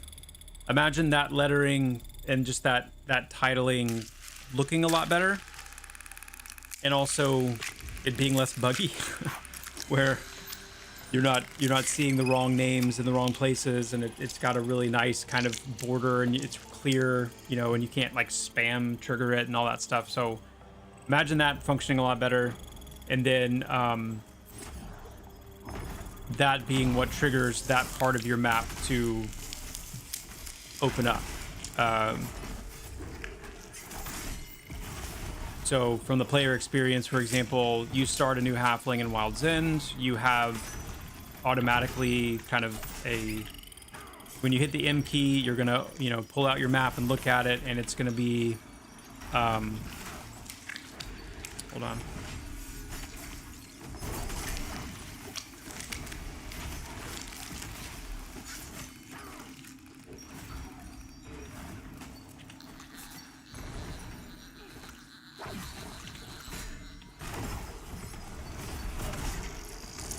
Alright, I need to move this back over here, because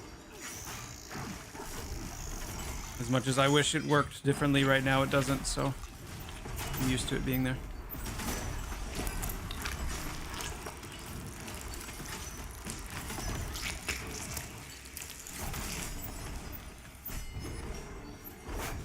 Guys, we're probably... I know Drain's got to leave in about 15-20 minutes. I probably need to do the same, so let's go ahead and plan to wrap it up here in about that time.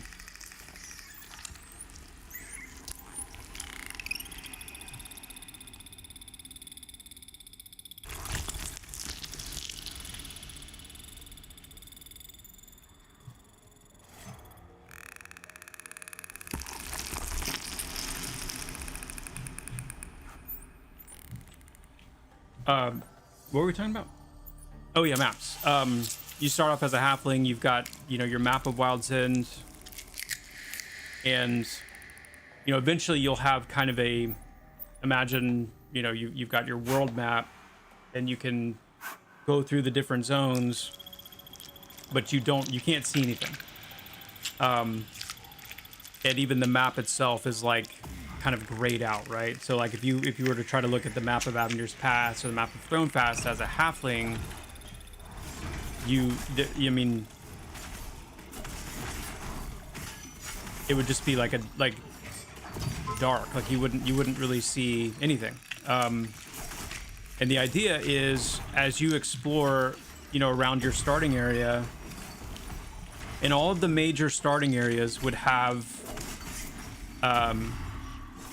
you know, a map, like vendors and a place where you could buy kind of the map for that zone, because as starting areas, they will be more available. And for a lot of the like flow zones or secondary zones, that'll also be the case. So it won't be necessarily, you'd probably be able to buy a map of Avenger's Pass from Dimith or something like that. But you have to actually have the map in your possession, and it would be like a consumable type thing. So once you buy the map, you would right click it and you would kind of collate it into your map, and then that would activate the map for that zone. So as I run around through Wild's End, I'm going to, you know, cross the border into the Galdassi Ruins area, and I'm going to see that kind of cinematic title. It'll say like Galdassi Ruins, and if I open my map, I'll see that the fog of war for that area has been lifted, and where we've outlined the Galdassi Ruins will now be visible on your map. And there will likely be some, you know, experience that you get from that, and you know, we'll be able to tie this into achievements and stuff. But that's how you slowly kind of open your map to kind of visually see everything. And then you do the same in other zones, where once you've acquired that map, you can start chipping away at the fog of war and revealing more and more of the map in that area, until eventually you have that full kind of fully unlocked top-down view of the zone.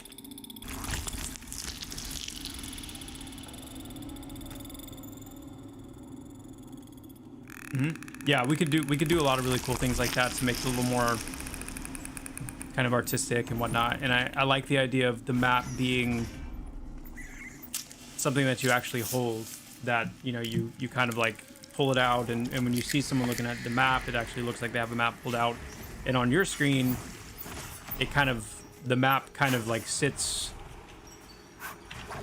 I don't know, similar to kind of the old EQ spellbook, right? Where it's like you can't, you're looking at your map, but you're still in the world.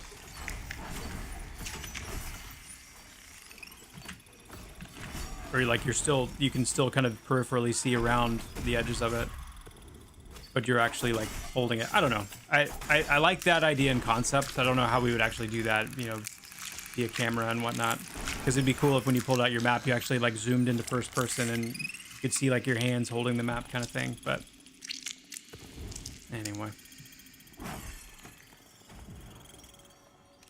Regardless, all that to say, yes, we will have a map. Hopefully sooner than later.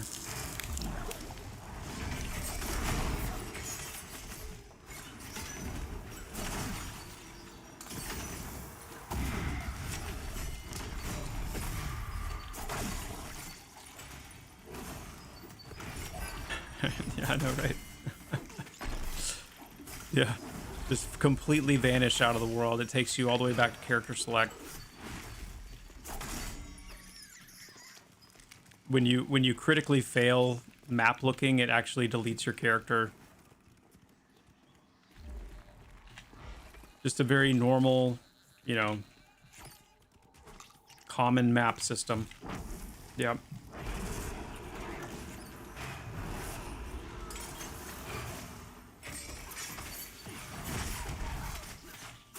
I have 1,300 hours in EA and plan on double that at least for 1.0. It's ruining other games for me. It's just so good.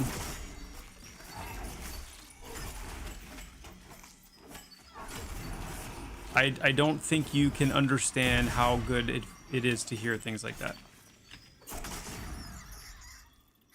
Just, yeah.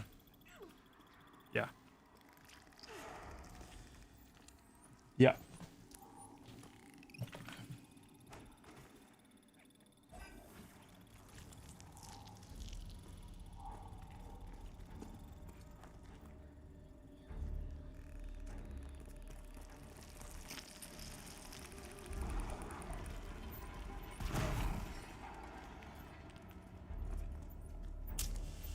Could get tricky.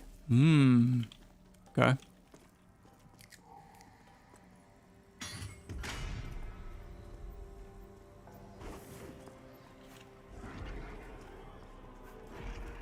What do we have here? What do we have here?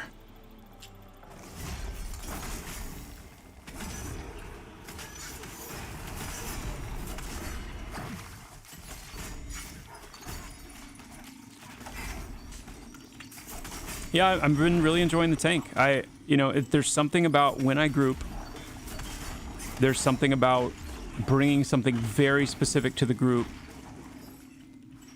that's just a clear need. And whether that's healing or tanking, there's something that I really enjoy about that. One sec, guys.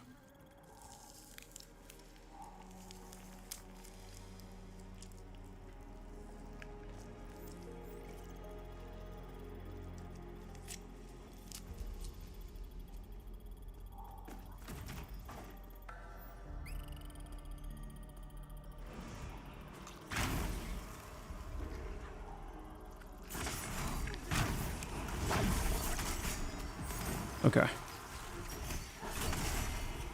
Getting just little slight bits of wife aggro. So I want to be sensitive to that. I think I tried to fly a little too close to the sun.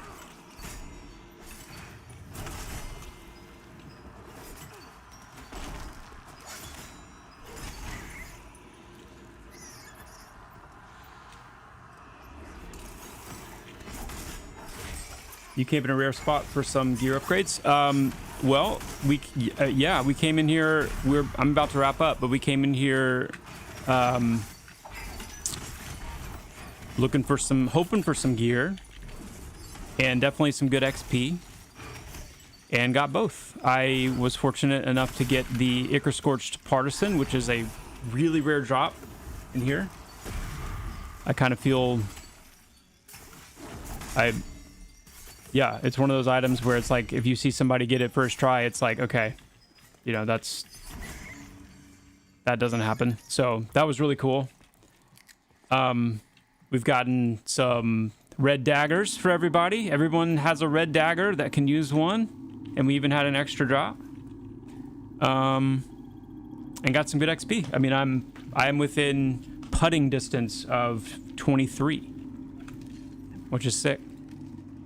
Because that puts us, I think, comfortably in range of BRK. I still want to get down to like the basement of HC a little bit and try some stuff down there. So we're in putting range of some major content areas that I've been excited to go into.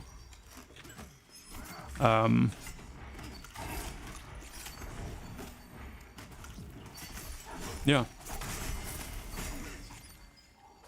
And I think, if I were to compare this at least against my nostalgia memories of like EQ level progression, level speed, in the 20s, I'm thinking about being in like Kazakh Tool Courtyard. I'm thinking about being in like, I don't know.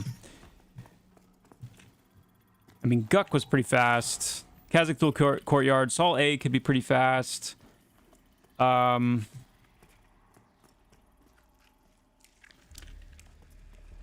Like, if you anytime I tried to level in like high pass goblins or whatever, that was pretty slow. Like this leveling rate to have played as much as we played today and we got from like halfway through 20 to halfway through 21. Sorry, I started at level 21. We are now almost 80% through 22 for about 3.5 hours of play. I mean, am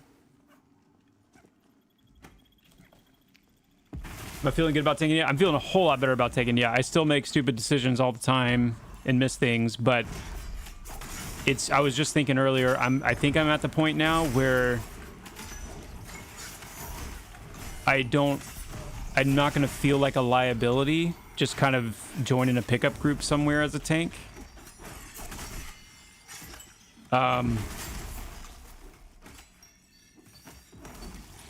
Definitely feel a lot more confident in what the warrior can do. I still struggle in like multi-mob situations. Not as much, but there's definitely still moments where it's like, crap, you know, I don't feel like I have a good answer for this right in the moment, but it's definitely getting a lot better. And I'm really enjoying the warrior. It's been a lot of fun. I remain frustrated about some of the key binding issues and responsiveness because it makes it difficult to really like get as snappy as I'd like to get and develop some of that muscle memory. But it's getting there. It's getting there. Oh, look. We're handing it off nicely. Hey, guys. Let's get the ocean of nameplates back in view here. There we go. Ooh, it's bright. All right. Great group. That was a lot of fun. Guys, thank you so much. That was... Even without the spear drop, that was awesome. And it's cool. Hey, you know what? You know what's cool? Here's what's cool. You know, the whole like... Oh, well, that's not cool. Now that mounts and taming is in the game, you know what's actually kind of cool? Now that I'm level 22, one of my first thoughts was I can skill up taming even further now. And that's something that I want to go do, is like get my taming skill up even further to see if I can get an even better horse. What?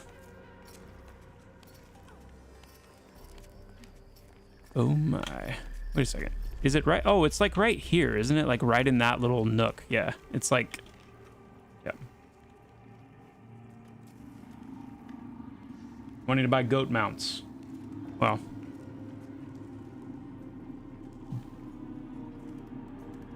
Yeah, thank you so much, Jared.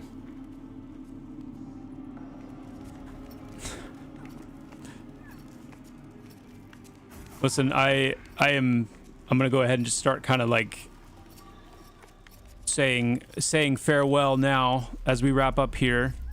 But I just want to say I'm really glad that so many of you guys are enjoying the game, excited about the game. There's a lot coming in the spring. My hope is that, you know, more and more of you will give some time between now and then to get in the game, play, and we can keep rocking out some groups like this. But at the end of the day, like, thank you guys for staying locked in. Thank you for staying, oh crap. Thank you for staying patient as possible. And just know that the excitement is like contagious, right?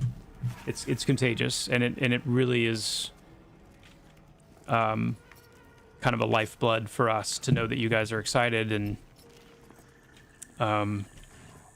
yeah, it makes us just really excited to keep doing our best and knocking it out of the park. So if I don't see you, which I won't see you until we get back, because tomorrow I'm going to kind of make that purposeful move of like, you know, unplugging and really focusing on trying to rest a little bit, hang out with family, and hopefully all of you can do the same as much as possible. But just know that when the time comes, we have a very, very big, exciting, energetic year coming. And when I get back and start streaming again, we're going to be digging in deep to all of that. And just be ready, because it's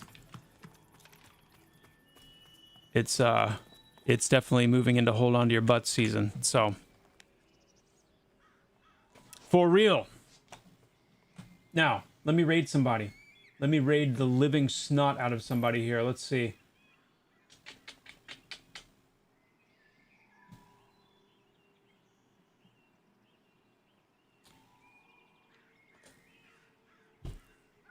Raiding Kurgan or Crushneck. I always say Kurgan or Crushneck. It's Crushneck. Kurgan is Kurgan. Crushneck is Crushneck. I raid Crushneck a lot. I'm actually going to raid Malkel on this one because I don't raid Malkel as much. Both of them are awesome. Very knowledgeable about the game. Have a lot of high-level experience in the game. So... But yeah, I'm going to get a Malkel raid cooking here. My friends, thank you so much for being here tonight. Thank you for the follows, the subs, the support for the channel, support for Pantheon. You know how it is. We need it, and you guys are awesome. Take care. Have a wonderful Christmas. Enjoy it. I hope it's awesome, and I can't wait to connect with you guys when we're back in business, which will be relatively soon, and we'll be kicking. So until then, my friends, thank you again so much. Take care, and I will see you very soon.